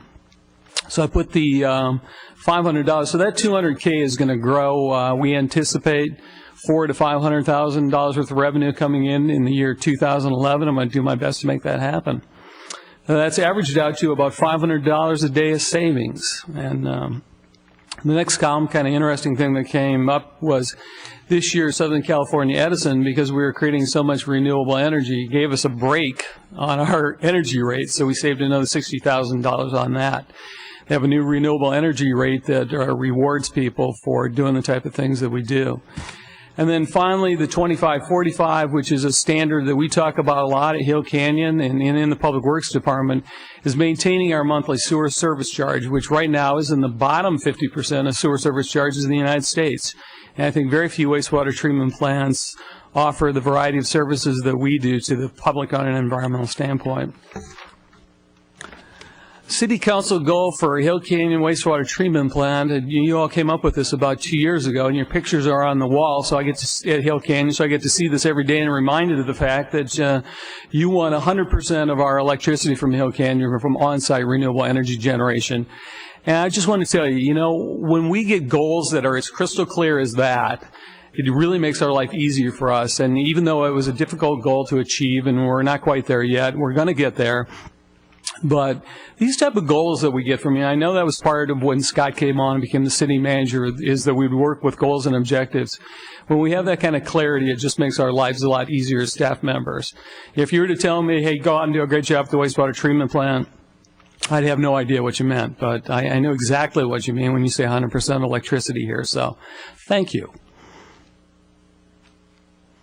3 parts of our energy management plans. For the last couple of years, I've been sitting here, and a lot of people have been involved. Everybody at the Hill Canyon Wastewater Treatment Plant, certainly Mark and other people in the Public Works Department, are all working together. And there are 3 parts of any energy management, any good energy management program. And Scott, recently I volunteered to write ours for the city, for all the city facilities. And I've seen some energy management plans go on 100 pages, and really you can write it down in about 1 if you want to do it. Is that every energy management plan has to start with conservation. And I just put a couple examples of the things that we've done and the things that you've approved. Probably remember 5 years ago, we did a complete lighting retrofit out of Hill Canyon.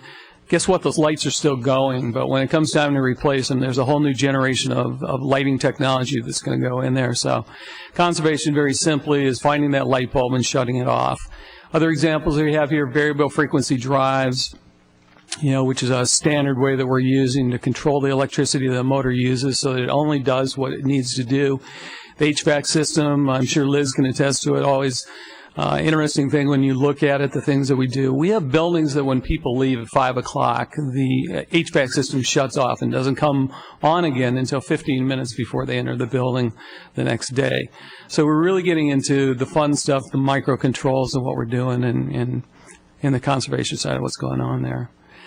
In the optimization side, and believe me, these are just a couple that I've thrown out here. There's probably about 25 or more in each one of these lists here.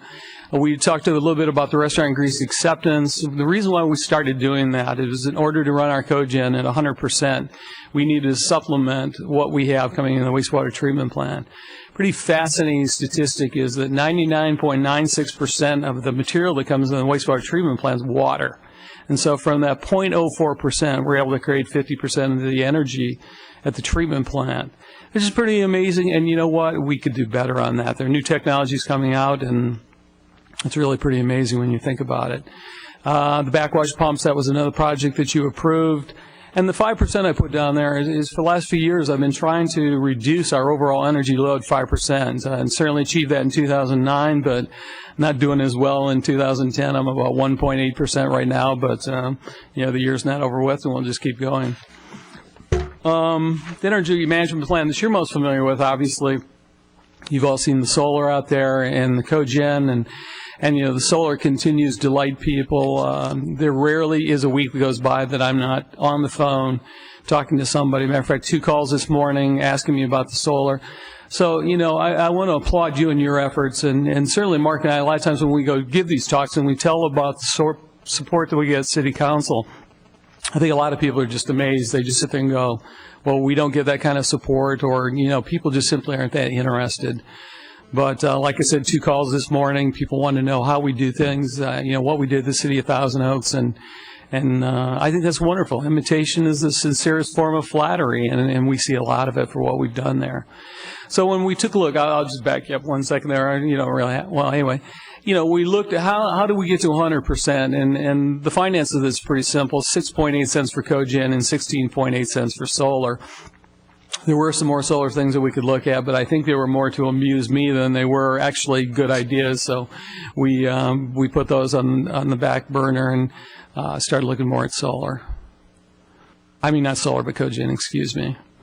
So I would like to talk, this is kind of, I call this intended or unintended consequences of our city council goal, is that when you ask us to get to 100% renewable energy, it forced us to take a look at everything that we did, or everything that we do, and just some of the things that came out of that: better effluent quality.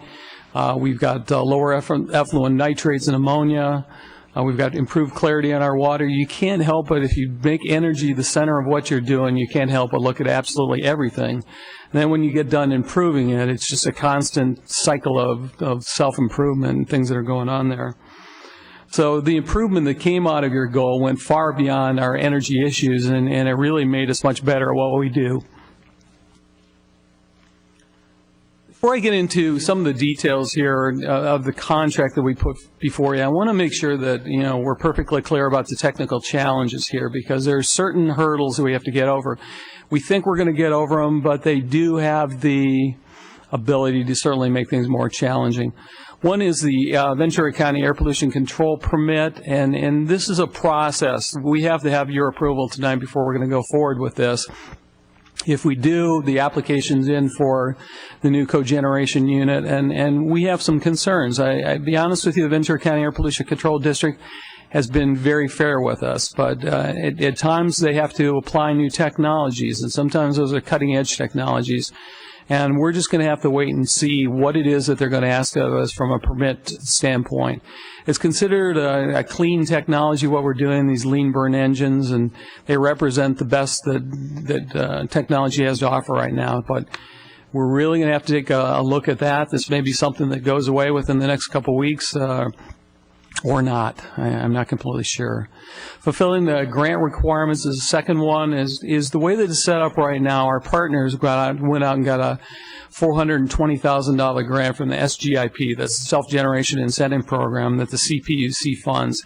It's the same source of money that we got for the first $2 million. But it's a far different environment, and we are absolutely the last one on the list for cogen in the state of California. And honestly, I had thought this whole thing was as dead as King Tut, but it came back to life recently, and as a result, staff was scrambling around trying to get this together because we realized how much that $420,000 means, over the life of the 10-year contract to make this a more economical deal. Deal points, I'll just go through them real quick. The term of the contract, again, is 10 years, and that's taking even the existing two engines we have kind of back to a starting point there. And I'd like to say I think cogeneration is a transition technology. I believe in 10 years when there are new people here in the room, certainly chances are I won't be here, is you'll probably be talking about fuel cells or who knows what. This is version 1 of the iPod, and 10 years later, I'm sure it's going to look much different, but in the meantime, we have this wonderful opportunity here. So the term's 6.8 cents a kilowatt with a 2% annual increase. In Southern California Edison, we paid 14 cents in 2009. Now, again, we're getting a little better deal in 2010 because of the $60,000 they gave us. But that I think is going to be more in the realm of 13 cents plus. So you see the huge difference between those two. One of the things that we have to do is we have to provide 300,000 cubic feet of methane on a daily basis. And in order to do that, we're going to have to bring more of the restaurant grease into our facility, more of the food waste, and also a program I hope to sell my boss on here, encouraging more use of garbage disposals here at the city as well. So we'll see how that goes. But we have plenty of plans to create that gas and certainly beyond that. I don't think that's an issue that we are too terribly worried about. What you're going to see is contracts come in here from time to time, similar to the one you saw last week on the Frappuccino. So that'll be coming forward. One of the things we've agreed to do, too, with our partners is do the best that we can as a city to be efficient in processing all of his need. Nothing special except giving him the best possible service that we can so that he can get it completed. Our partner here, Municipal Energy Systems, and one of the things I'm very happy about, the partners that we got both in the solar and the cogen, top-notch people. They've been honest. The contracts that Amy and Tim came up with, easy to live with, and so this has been a really good partnership here. So they're going to provide us this 450 kW V12 engine with fuel cleaning and scrubbing system.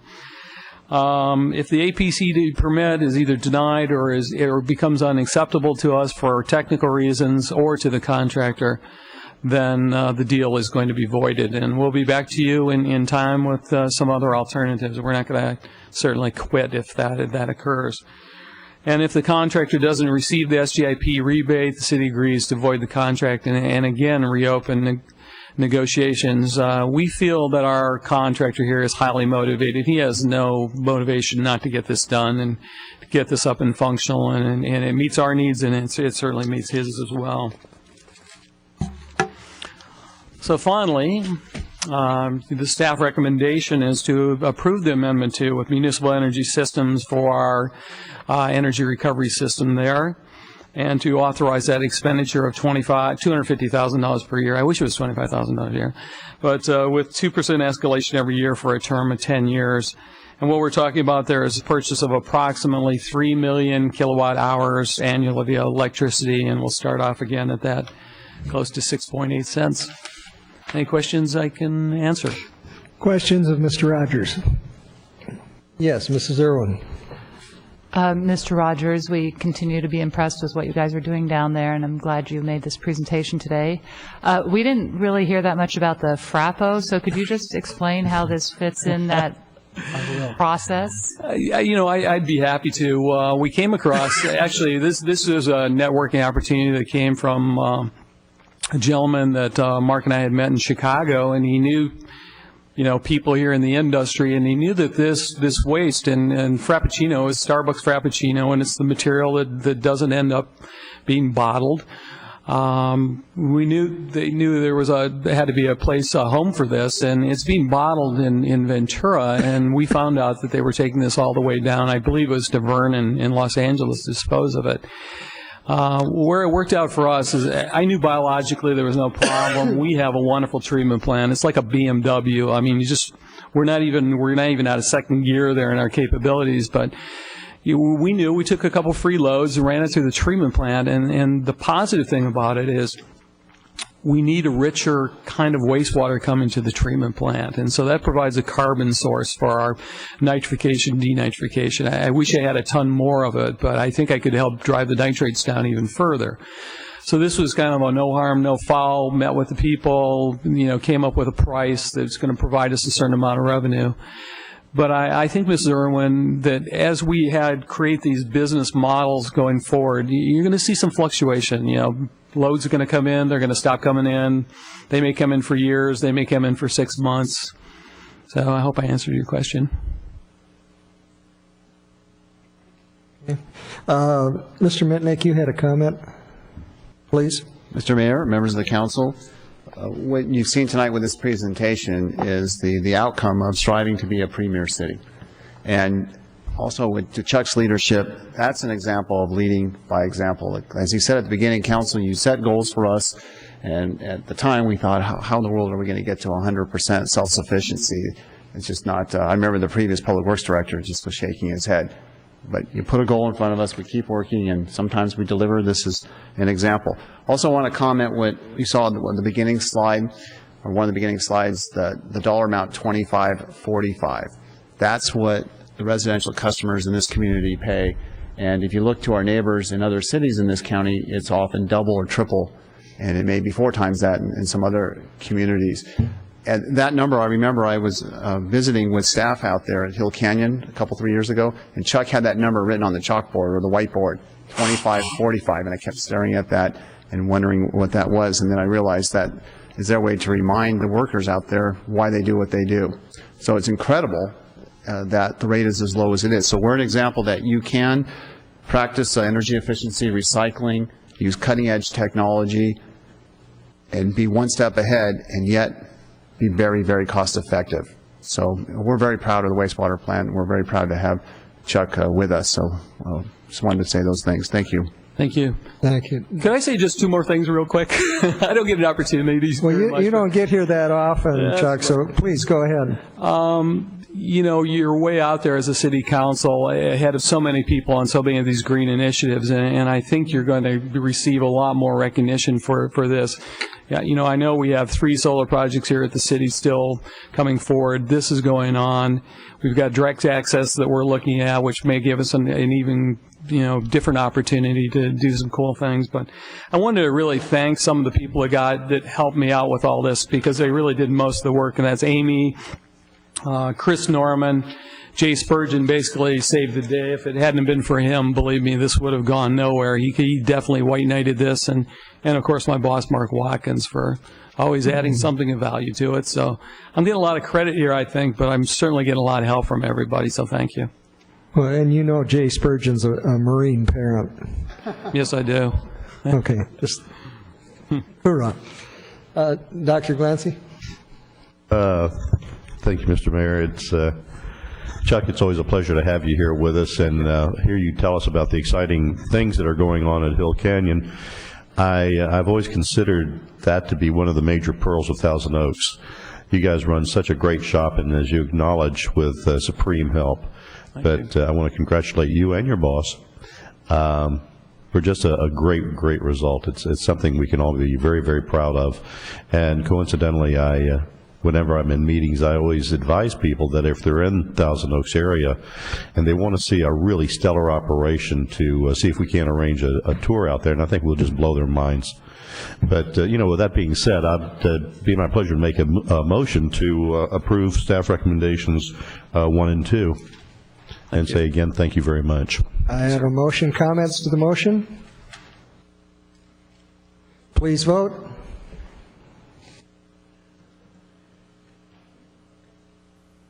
Motion carries 5-0. Thank you very much, Chuck. Thank you. Thank you. I need to go back to item 7, GG and HH. I rushed the clerk and she didn't get a chance to finish what she needed to do on those 2 items. So, Madam City Clerk. I just want to read the 2 titles. GG is Ordinance Amending the Municipal Code, Section 9-4.2402B1, to amend parking requirement for hospitals, MCA 2009-70079. And item HH is an ordinance amending the code relating to official zoning map and changing zoning classification of property located at northeast corner of Lynn Road and Jans Road, zone change 2008-70301, applicant Los Robles Hospital and Medical Center. Thank you. Item 9B, countywide storm water quality permit update. Mr. Mark Watkins. Good evening. Good evening again. Yeah, thank you, Mayor Gillette, members of the council.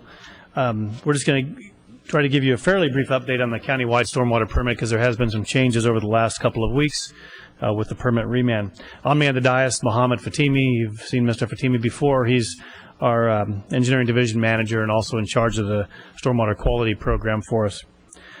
Just very briefly, we refer to this as the NPDES, or National Pollutant Discharge Elimination System permit.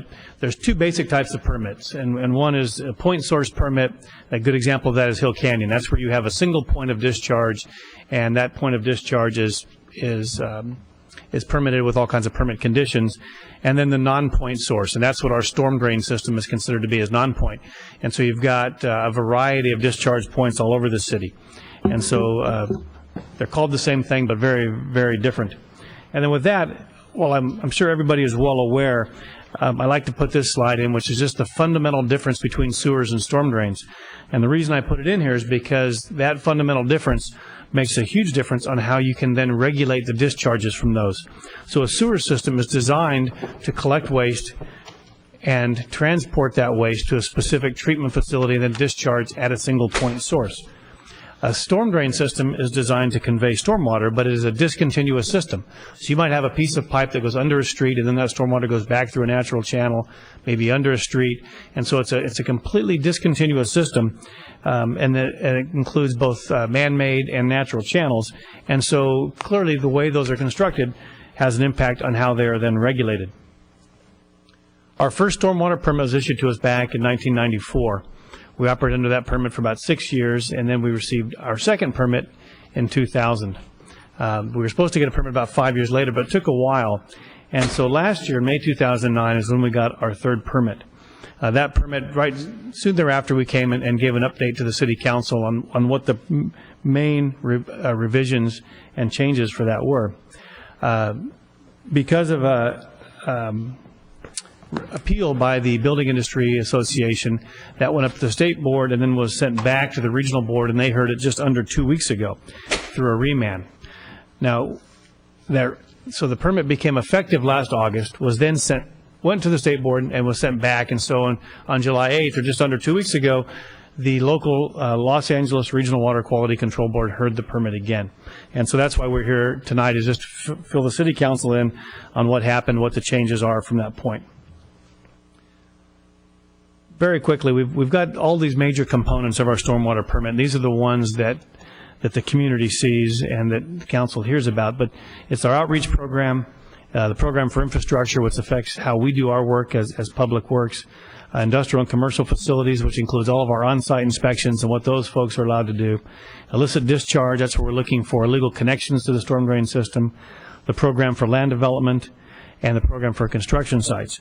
Primarily, these new permits, they've included an increase in requirements in every single one of these categories, but the biggest one, the one the City Council's heard the most about, is the one for land development. Just a couple of quick pictures. This is part of the outreach program, but as part of various events, including Public Works Week, we try to educate the community. Starting way back, more than 15 years ago, the whole education process has been just letting folks know that the storm drain system is not treated. It's simply a conveyance system for stormwater, and so the whole goal of that system is to keep the pollutants out of the system. Exactly the opposite of the goal for a sewer system, where you're trying to collect the pollutants and transport them. On construction sites, a lot of changes. These are rumble strips, just knocking the dirt off the vehicles before they leave a site. You'll see a lot of sandbagging, a lot of hydroseed, a lot of silt fences, all kinds of efforts made on construction sites that weren't readily available or weren't done at all 10 or 15 years ago. They're common sight today. These are the types of things we're looking for, just any potential where, if during a rain event, pollutants could easily be transported into the storm drainage system. And then here's an example of what we did at our library, where it's a detention pond where any of the water flowing off flows through a naturally vegetated area and then leaves the site. So very quickly, in 2009, what was added to the permit was what they called LID requirements, or low impact development. What that required was, on a given site, you had to keep 95% of the stormwater on site. That was a 3/4 inch storm where you were keeping all of that water on site. So this was entirely new, and this is referred to as retention. Basically, you're taking the water and you're keeping all the water on site, no discharge. Then they had a provision that said if this wasn't feasible, then you could reduce that down to 70%. And that was the argument we kept making, is that for infill, for redevelopment, for affordable housing projects that tend to be more dense, there just isn't enough room to keep all of this water. And so they had a second step that said, okay, if you can't keep it all, then you have to keep at least 70% of it on site, and then you could do off-site mitigation to treat the rest and retain the rest, and that off-site was a 1-to-1. So in essence, you took the extra 30%, you did it somewhere else. But even with that, you had to do pollutant removal, you had to do some sort of treatment on site for any of the water that left. And so that's what has been kind of the big sticker in that last permit. That's what got the BIA very interested in what was going on. So the question might be, well, why did that land in the first place? The assertions that we hear at the regional board hearings, and that you read the newspaper from the NGOs, including Heal the Bay and the National Resources Defense Council, is in my mind very simplistic. But basically what you'll hear from them is three things. They'll say, if all of the water is kept on site, then the pollutants are reduced and they're not conveyed downstream. If all the water is kept on site, then therefore you lower the flooding risk, and there's no need for all these concrete channels that we've got all over the place. And if you keep all the water on site, then we'll also infiltrate that water, replenish the groundwater aquifers, and solve our water problems all at once. Now, it sounds wonderful. If all those things are possible, why, of course, wouldn't we do it? Well, it's just not that possible, especially when you focus only on new development. It's like, so one of the things about pollutants not being conveyed downstream, basically, if you think about what they're looking at this permit, it's only new development. So it doesn't include open space parcels, it doesn't include the streets, it doesn't include a lot of things that would also be receiving rain and conveying water. As far as the flooding risk, clearly we're mostly a built-out city. We're going to have very little new development. And so the minor impact from any of the new development on downstream flooding is already being addressed through other requirements. And then the final is, if the concept that if you just hold this water, it will then soak into the ground and naturally recharge all our aquifers. Well, I'm sure that would happen in some places, but for those of you who know the Conejo Valley and know the Conejo Valley volcanics, that's not going to happen here. We don't have a lot of soils that will accept infiltration, and so what you end up with is a pond that's going to hold water for a long period of time and therefore present other problems. And that pond won't be available for the next storm. And so in certain areas, primarily along the river, so if you're along the Santa Clara River, you're along the Ventura River, you're in areas along maybe Oxnard and the alluvial, where they really have the ability to do some of that groundwater recharge, these things might work. But when you just kind of paint this glowing picture and say that it works everywhere, it's just really very inaccurate. And then if you look at the fact that you're also only doing this on new development, then it shows you're really putting a burden on the new development that's going to have a very minimal impact. So high cost for them, very minimal impact to overall water quality. So that's what has gotten the BIA really exercised over this. So they challenge it. It goes back to the regional board, and the regional board hears this a couple of weeks ago. The regional board staff made a couple of recommendations. They said we need to keep the 95% retention. But listening to the cities and all the other arguments, they said, however, if it's not feasible, then you may do it off-site. So rather than allowing us just to go down to 70%, they said you can do all of the retention off-site somewhere. And so that's one of the things the BIA had asked for. However, instead of just a 1-to-1, they did up it, and now the off-site mitigation is 1.5-to-1. So rather than just having to mitigate it a 1-to-1, kind of the balance they put in there was a 1.5-to-1. And then you still have to do some sort of on-site treatment. And then the other thing that the BIA had asked for at the hearing was to allow biofiltration. So you can build some of these grassy swales and allow some of the biofiltration to occur. And they wanted that specifically recognized as an acceptable form of both volume and pollutant control. And so that was added in by the regional board staff. So that's the primary change. The 95% stays for what I would call greenfield development, brand new development where you've got the room to do it. Doesn't apply much to Thousand Oaks. It just isn't the type of development we're going to be seeing here. For the infill developments, our redevelopments, and those type of projects, you'll be able to do on-site treatment and off-site retention. So for this, we gave a briefing to the city managers group last week. The city managers in the county are all still kind of fully engaged on this issue. And the other item that I need to bring up is that there is some confusion over what the revised permit language is. Some of these changes were made at the Regional Water Board hearing. People in the audience think they heard clearly what the board directed their staff to do. Staff has come out with some revised language, and now there's an argument over whether that revised language actually reflects what the board directed them to do. So we're waiting for an interpretation for that, for some revised language. Depending on what that says, the city managers may be following up with a letter, or we may have to follow up with an appeal. We're really just not entirely sure yet. Depends on what it says. So just a summary to let you know kind of where we are now. Our 2000 permit didn't require any retention, but it did require treatment of the discharge.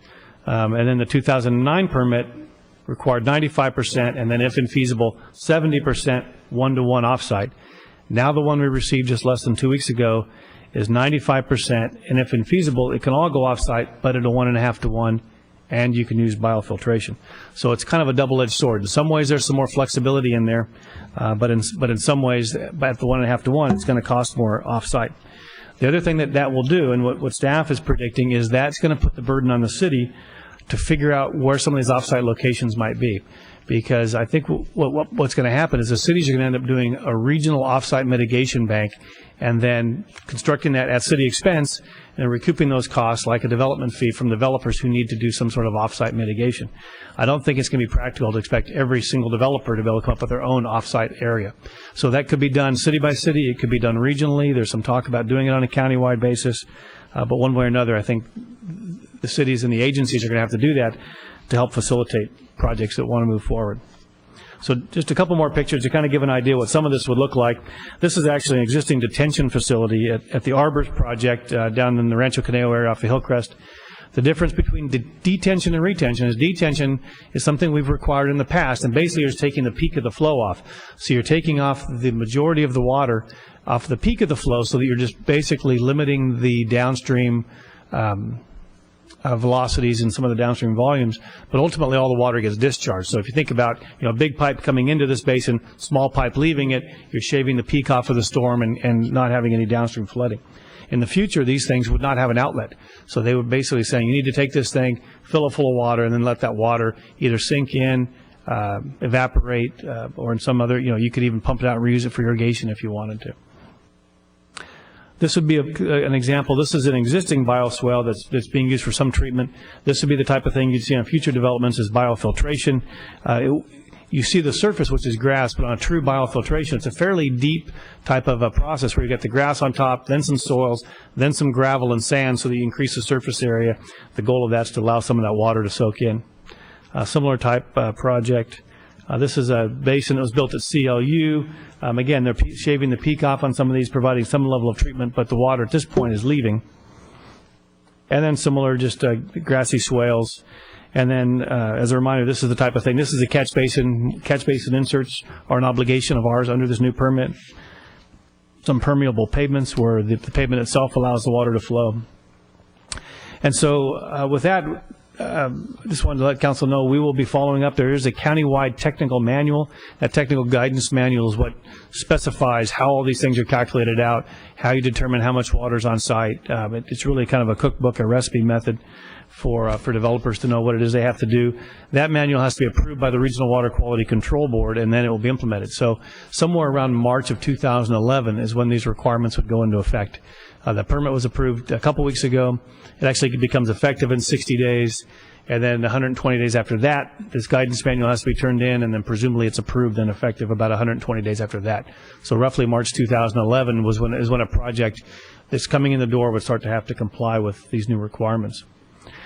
Staff is going to continue to follow up with this offsite mitigation and also with the intent of the modified permit language, and there's a lot of effort going on right now with that. And as new information becomes available or we find out anything else, then we'll do our best to keep the City Council informed. And so I know I went through a lot of stuff just real quick, but we're more than happy to answer any questions. Thank you very much, Mr. Watkins. Mr. Mitnick, you had a comment? Mr. Mayor, members of the council, before you ask questions, I do want to point out that this was an excellent presentation tonight. This was literally years in the making, and your Public Works Director, Mark Watkins, assumed a leadership role countywide, clearly a leader among his peers, and he attended multiple city manager group meetings and was an invaluable asset to the group. We were involved in weekly meetings for several years, actually. Also, to acknowledge the key leadership role of three city managers in the region, Rick Cole from Ventura, Mike Siddell from Simi Valley, Ed Sotillo from Oxnard. They worked very closely with the non-governmental agency or organizations that Mark referenced. It was an incredible amount of negotiating skill and patience. And all 10 cities in the county did work very well. You may hear about infighting and bickering among agencies, but this, along with affordable housing a few years ago, is a good example of how we, at the end of the day, we truly do work well together. This permit has significant cost increases to the city, and I want to just focus on that for a moment. Mark showed you some of the capital projects. In last year's budget, if my memory is right, we added $1 million for capital improvement projects, at least $1 million, and the recurring cost impacts to us, to our general fund, is now in the $500,000 range. So at a time when we had to cut out over, I think, $15 million out of the general fund and library fund over the last few years, we had to add this in. So we had to deal with that. There's also an impact of discouraging business retention and business reinvestment. Because the number of firms in town, businesses, Baxter was one of them, they're looking at expanding. They're now taking a second look at this. There are a number of companies, because how are they going to pay for this, and will this discourage them? So at a time we're in a significant recession, when the state of California passes regulations like this, which have minimal benefit to the environment, quite frankly, because we have an exemplary drainage system in this county in general, and Thousand Oaks in particular, this will have minimal positive benefit to the environment. But it's going to be very, very costly. It also will likely have a negative impact on our ability as a community to produce affordable housing, because it'll make projects that much harder. And we've already had discussions with the Area Housing Authority and many mansions that this will result in less units being built and more redevelopment money that will be spent. Instead of producing housing units or helping mobile home parks, it'll be, the money will have to go to providing drainage on site for new projects. And then lastly, there's the law of unintended consequences. There are some impacts that we're not even aware of. And so I just wanted to throw those comments out there, but Mark provided exemplary leadership. Thank you very much. Questions of Mr. Watkins? Mr. Watkins, thank you very much. I just, I think on a parallel issue with this, Dr. Glancy and I participated in a discussion at the joint venture meeting Monday night, the Triumphal Las Virgenes joint venture, and the Regional Water Quality Control Boards. Still, the issue is still out there about 100% creek avoidance, and for those that aren't familiar, that there is a small portion of our city that drains to the Malibu watershed. It doesn't go out through Callegas, and we have about 10,000 residents in the city that are affected by that. if that were to come about, and there was it was an interesting discussion, and not just hypothetical, should that come to be, that at some point 100% creek avoidance as opposed to the current 7 months, the need for retention facilities. And a retention facility for reclaimed water, just in round figures, the stripped down model is somewhere in the neighborhood at this point of $50 million. And that includes just the bare essentials of piping and infrastructure and facility, retention facilities and what have you. And under the agreement, it's not quite sure whether that would be the 70-30 split between Las Virgenes, Los Angeles County, and Triumphal, Ventura County, or if it would be a 50-50 split.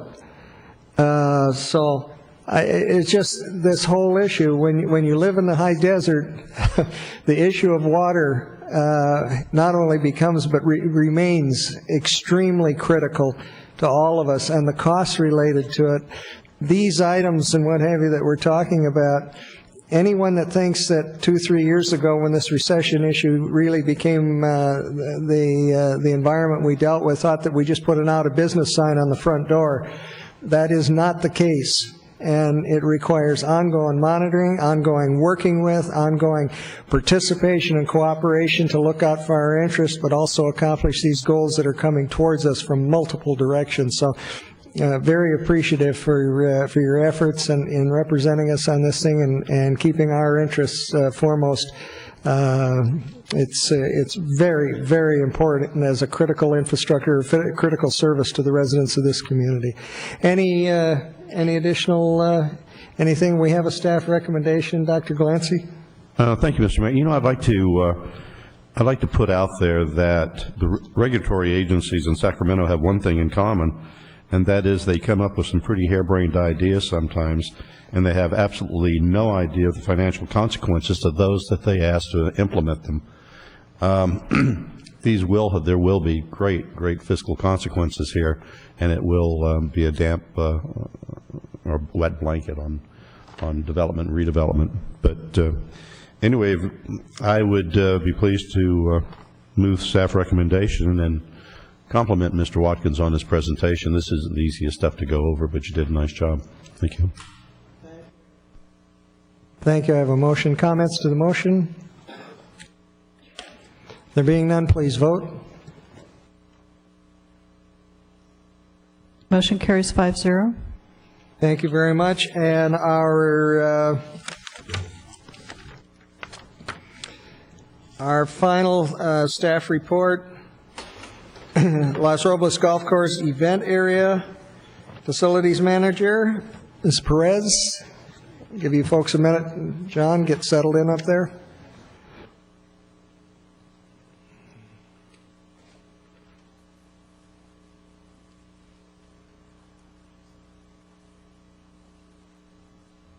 Okay, I think we're ready. Which one of you goes? I get to go. Good evening, Mayor, council members, and those of you who are hanging in there with us for the best presentation yet. I'm here to talk about the Los Robles Golf Course Outdoor Event Area. For those of you who don't know me, I'm Elizabeth Perez, the facilities manager here for the city. The staff recommendation is fairly simple. It's authorization to solicit bids, but since the council hasn't seen this project, we're going to walk you through the whole project tonight. A little project history. The major renovations that most people remember that were completed in 2002 included some fairly significant golf course, on-course upgrades, the new clubhouse, and golf shop, banquet facilities. As a result of those renovations, there was an empty, approximate 2-acre vacant lot, and the council goal at the time was that eventually this would be used as some auxiliary use for the center. Eagle Management had taken over as interim operator, you may remember, and in 2006 we executed a long-term management agreement with them. Part of that agreement was a $150,000 contribution by Eagle for the specific project to develop this site. The outdoor event area that was developed with Eagle, we began working on concepts since 2006. The Council Capital Facilities Committee has seen some ongoing steps and reviewed them, and we finally took the project to Planning Commission for approval March 22nd of this year. The project also includes, which I'll go over a little bit also, a Phase 2 for the maintenance facility, which has been budgeted for. So looking at this site, not sure if this looks as faded for you, hopefully not. This driving range is in this area. This is the empty, most of the time an empty lot that is overflow parking. This is where the maintenance building will end up going. The project site that we're talking about is this vacant land right there next to the clubhouse. That's a view when you're up on top. Often cars park there as overflow parking. That's a view the other direction towards the putting green. The putting green is also part of the project reworking that. This is the master site plan that went before Planning Commission. So again, practice range is in the driving range in the center. The maintenance building, again, is the Phase 2 project, and it will take away some parking. So this would not be even started until after the event area is completed and a parking analysis can be redone. The existing maintenance facility, as near hole number 16, is very old, has lots of upgrades that need to be done on sewer and for code requirements. So that's why that one's on the books. The project we're talking about tonight is this whole area off to the right, a new putting green, larger area, cart staging area, and let's go to the next slide. Backing up, maintenance yard. This is the maintenance building. Just for more detail, although there's no recommendation on the building tonight, this is what will be coming later.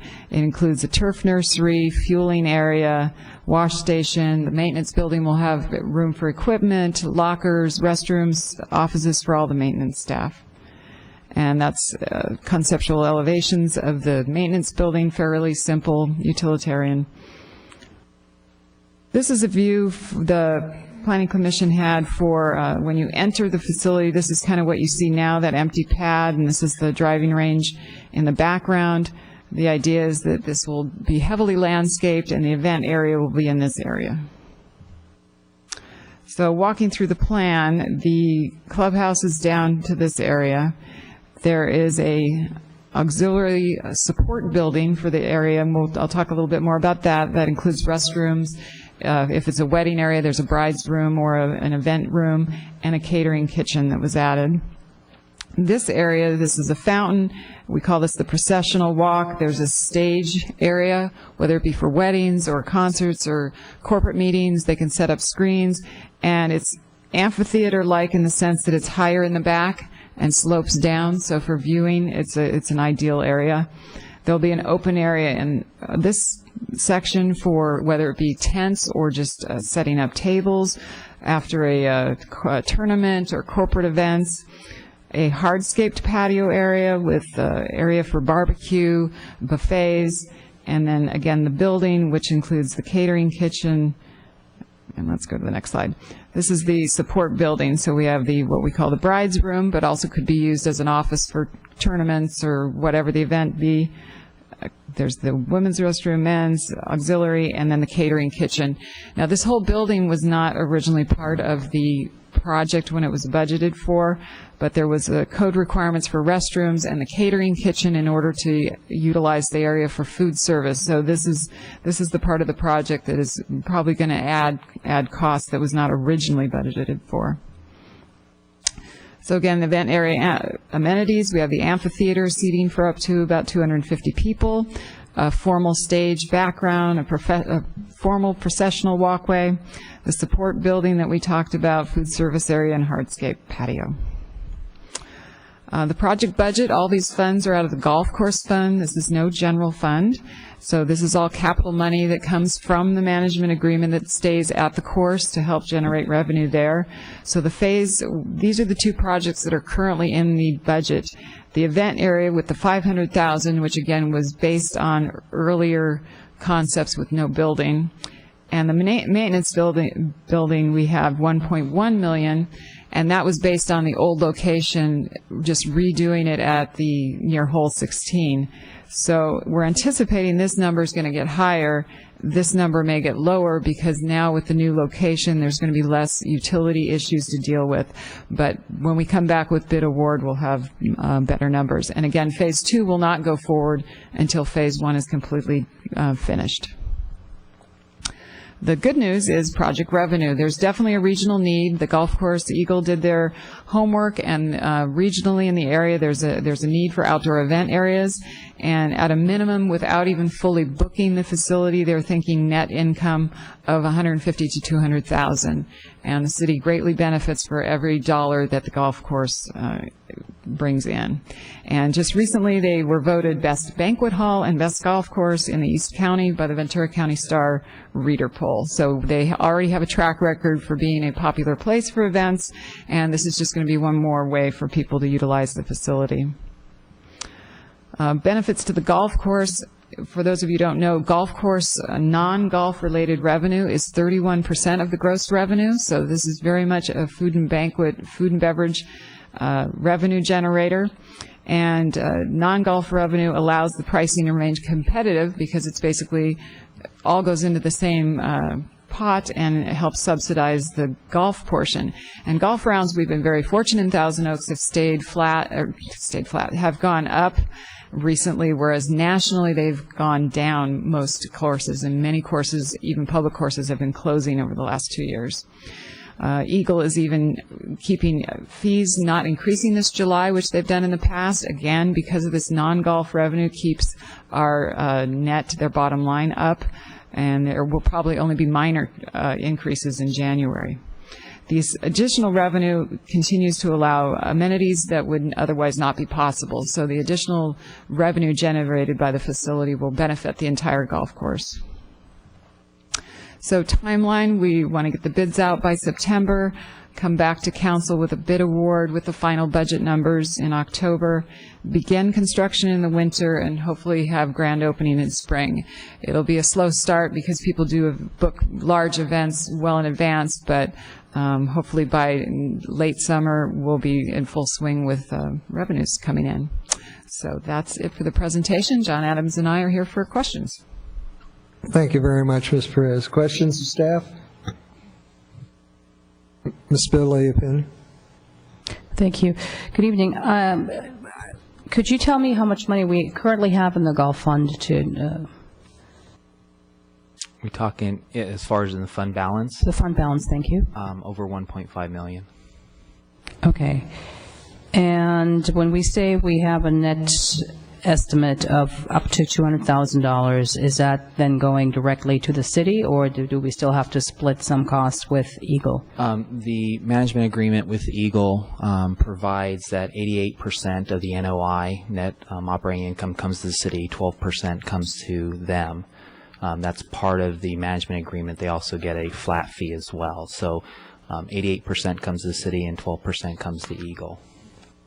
So is that amount of up to $200,000, does that include the 12% or not? Is that strictly for the city? We're saying the NOI, if, let's use the calculation of $200,000 in net operating income, 12% would be maintained by Eagle, which is $24,000, and then $176,000 would be our money to repay for the project. Okay. And you mentioned that there is a regional need for wedding banquets, and I was just wondering, we've also heard about other needs such as a bowling alley for youth and whatnot. Was that ever a consideration to have that instead of the wedding banquet? I don't think we ever discussed it, but I'm just throwing it out there. I think maybe some of the council members who were involved might want to chime in, but I think that went through, and the outdoor event area in cooperation with Eagle seemed to be the highest and best use that would supplement the revenue there. But maybe some of the council members can remember. Well, just going back in a little bit of history, I mean, there was a golf course committee that had 2 council members, and in negotiations with Eagle, the event area, there were a lot of auxiliary uses thought of, batting cages, a lot of other things. The thought was a general event area that could help support the golf course, and that was part of the concept plan that was approved by council when we did the management agreement. The committee, that process and that plan then went from the golf course committee of the 2 council members over to the capital facilities committee to further develop that event project. If I could, I think I was on that committee. Yes, Mr. Councilmember Fox. We actually did, and if memory serves you correct, was it Mr. Wilson was also on the committee? Yeah, it was. It kind of dates a little bit, but there was significant discussion on this particular parcel. We looked at a number of potential uses. Some of the uses that you're just exploring, there was an immediate issue with parking, and the parking for that type of use would be problematic in that area with insufficient parking. The other issue is that we've had bowling alleys in the city that have not done well, and so from a business perspective, that wasn't really a viable option. And then the third issue is that the city is not in the business of necessarily running bowling alleys or batting cages for that matter. So we were looking at a more passive use, one more actually complementary of a golf course type use, not intensive in terms of development, not intensive in terms of environmental impact, and not in need of a constant issue of parking. And so those are some of the issues that we looked at, and we basically landed. If memory serves me right, I think that's what the report indicated, that some type of banquet facility for bar mitzvahs, weddings, anniversaries, those types of events are consistent with other golf courses. And so that's pretty much what the committee recommended.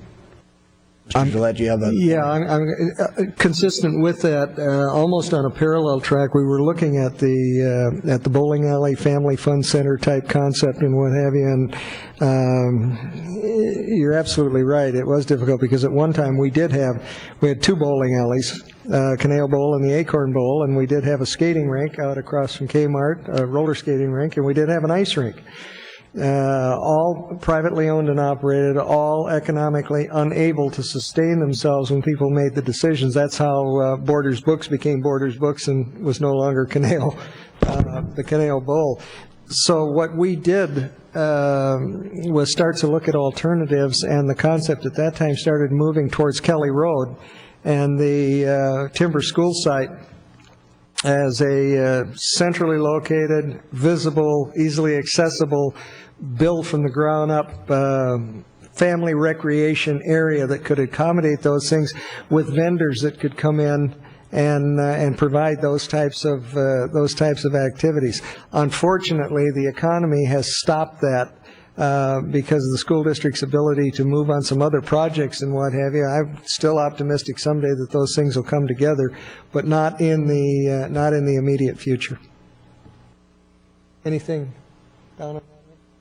Anything else? Just as a sideline is, as I think council's aware, we've seen it in the papers and certainly in council mail, even the Borders Books now is going to change use. Yes. Very difficult property, and contrary to what some think, the council doesn't have control over private property and what businesses go in and go out in terms of private enterprise and the market.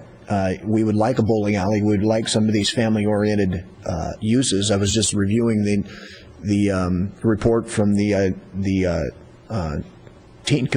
Youth Commission on uses, and there's been some articles, and it has been a challenge in our community where land value is so high, and the rents that the land values command versus the return to the business owner over some of these family-style uses.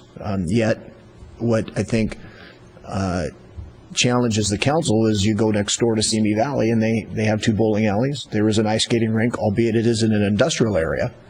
And so, I think as time goes on, we will need to take a look at existing land that has freeway access where these uses ordinarily would end up because of the high visibility, and that's what we're looking at. Any additional questions or anything else? Yes, Ms. Philadelphia. Thank you. I do now vaguely recall from years ago then the initial discussion about the improvement to the golf course. I it has been my understanding in our discussions regarding a family fun and entertainment center that any project where the land would be provided would be feasible. And I think there are several entities that may be interested in doing that.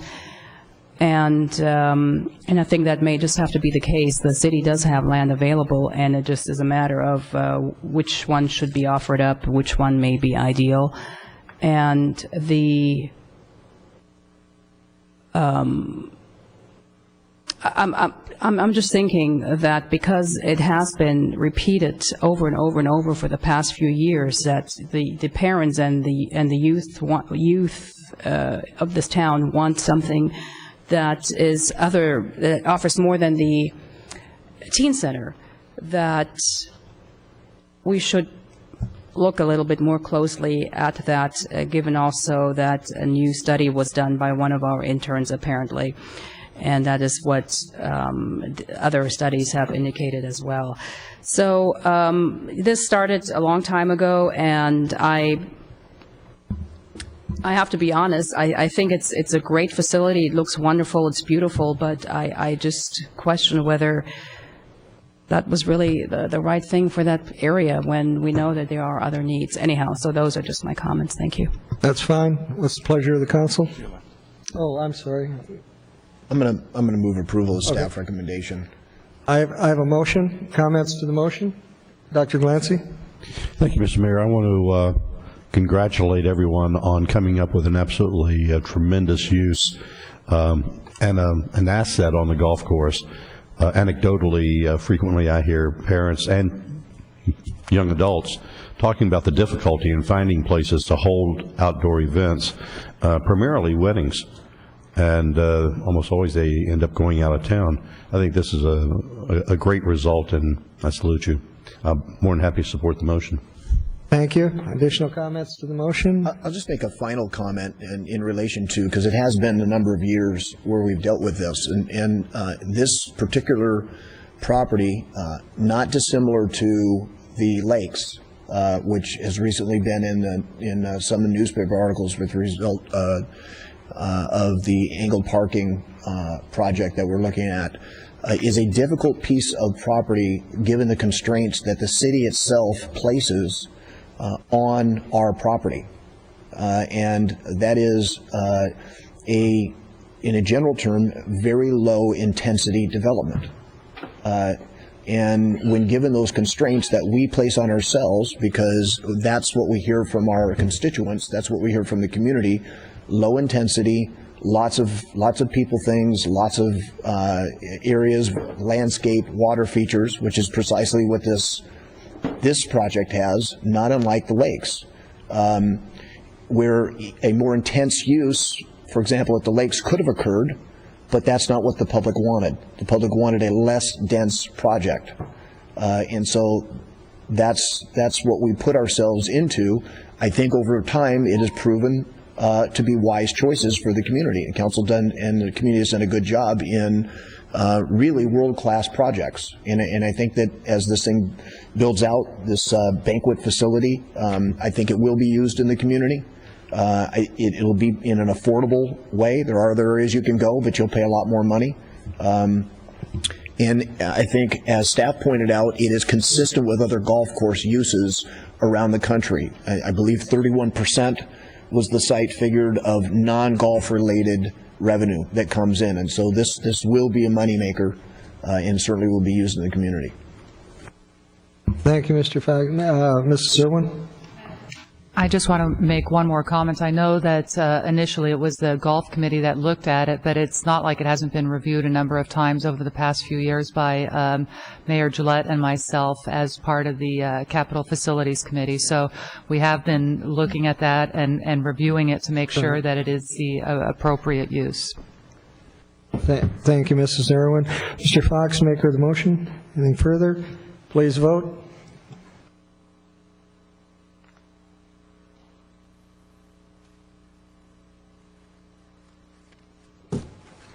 You're waiting for my vote. It's going to be a very, very, very reluctant yes. Extremely reluctant.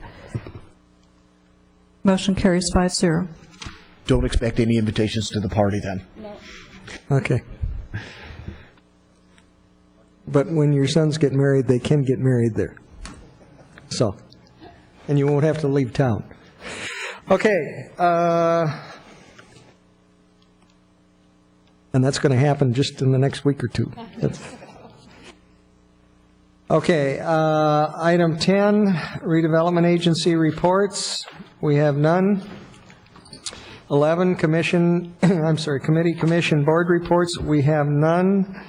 Council issues and recommendations, follow-up reports. None. Item 13, city manager follow-up, A and B. Mr. Mitnick. Mr. Mayor, members of the council, by way of follow-up, we did have the 3 speakers in the Upper Ranch Road, and we will definitely follow up. I believe John Prescott and other staff have already talked to those folks tonight, but we will ensure that their neighbors, and other interested parties, the HOA, as well as the developer/property owner, are communicated with, and it'll be a very inclusive process. We heard an individual talk about the San Carlos Street project, so the process has already begun to follow up on that, but we'll make sure that individual is contacted shortly. Reference was made to the Conejo Creek Park path issue in terms of the equestrian path and the bike path. That issue has been resolved. During this last week on Friday, and I think maybe even yesterday there were meetings and discussions with the individuals who brought their questions to the council. The school district had a special meeting today dealing with a variety of issues, and this item was brought onto that agenda, and the necessary city easements were approved today. So that is moving forward. And I want to reassure council that those individuals who raised issues with you have been contacted, and we will stay on top of that. So the equestrian path and the bike path, separate paths, will be constructed accordingly.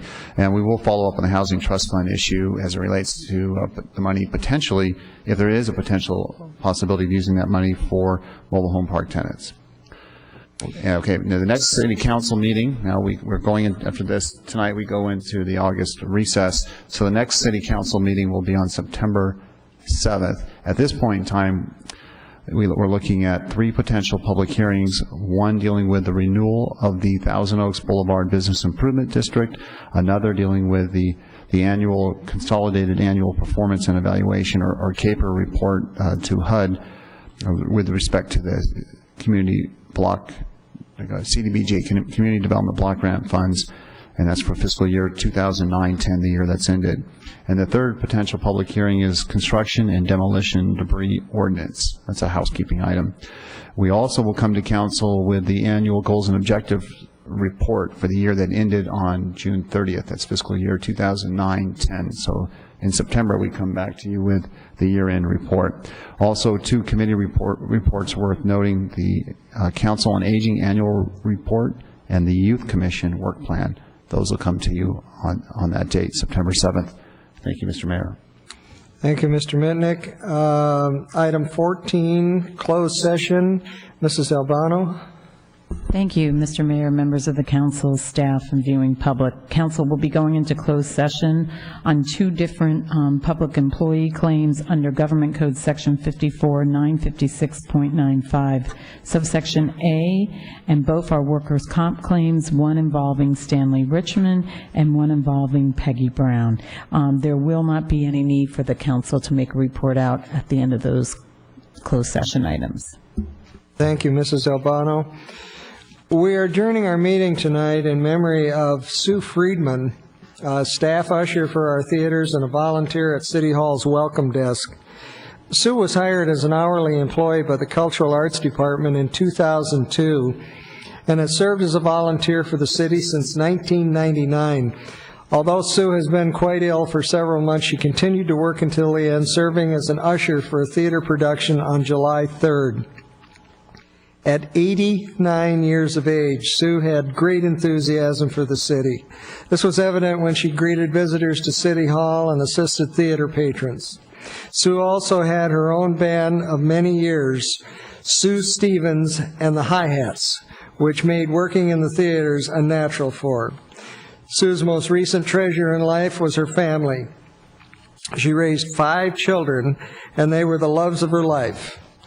Sue will be dearly missed by her family, the Civic Arts Plaza ushers, and her wealth of friends here at City Hall. On behalf of the City Council, I extend our deepest sympathies to the Friedman family.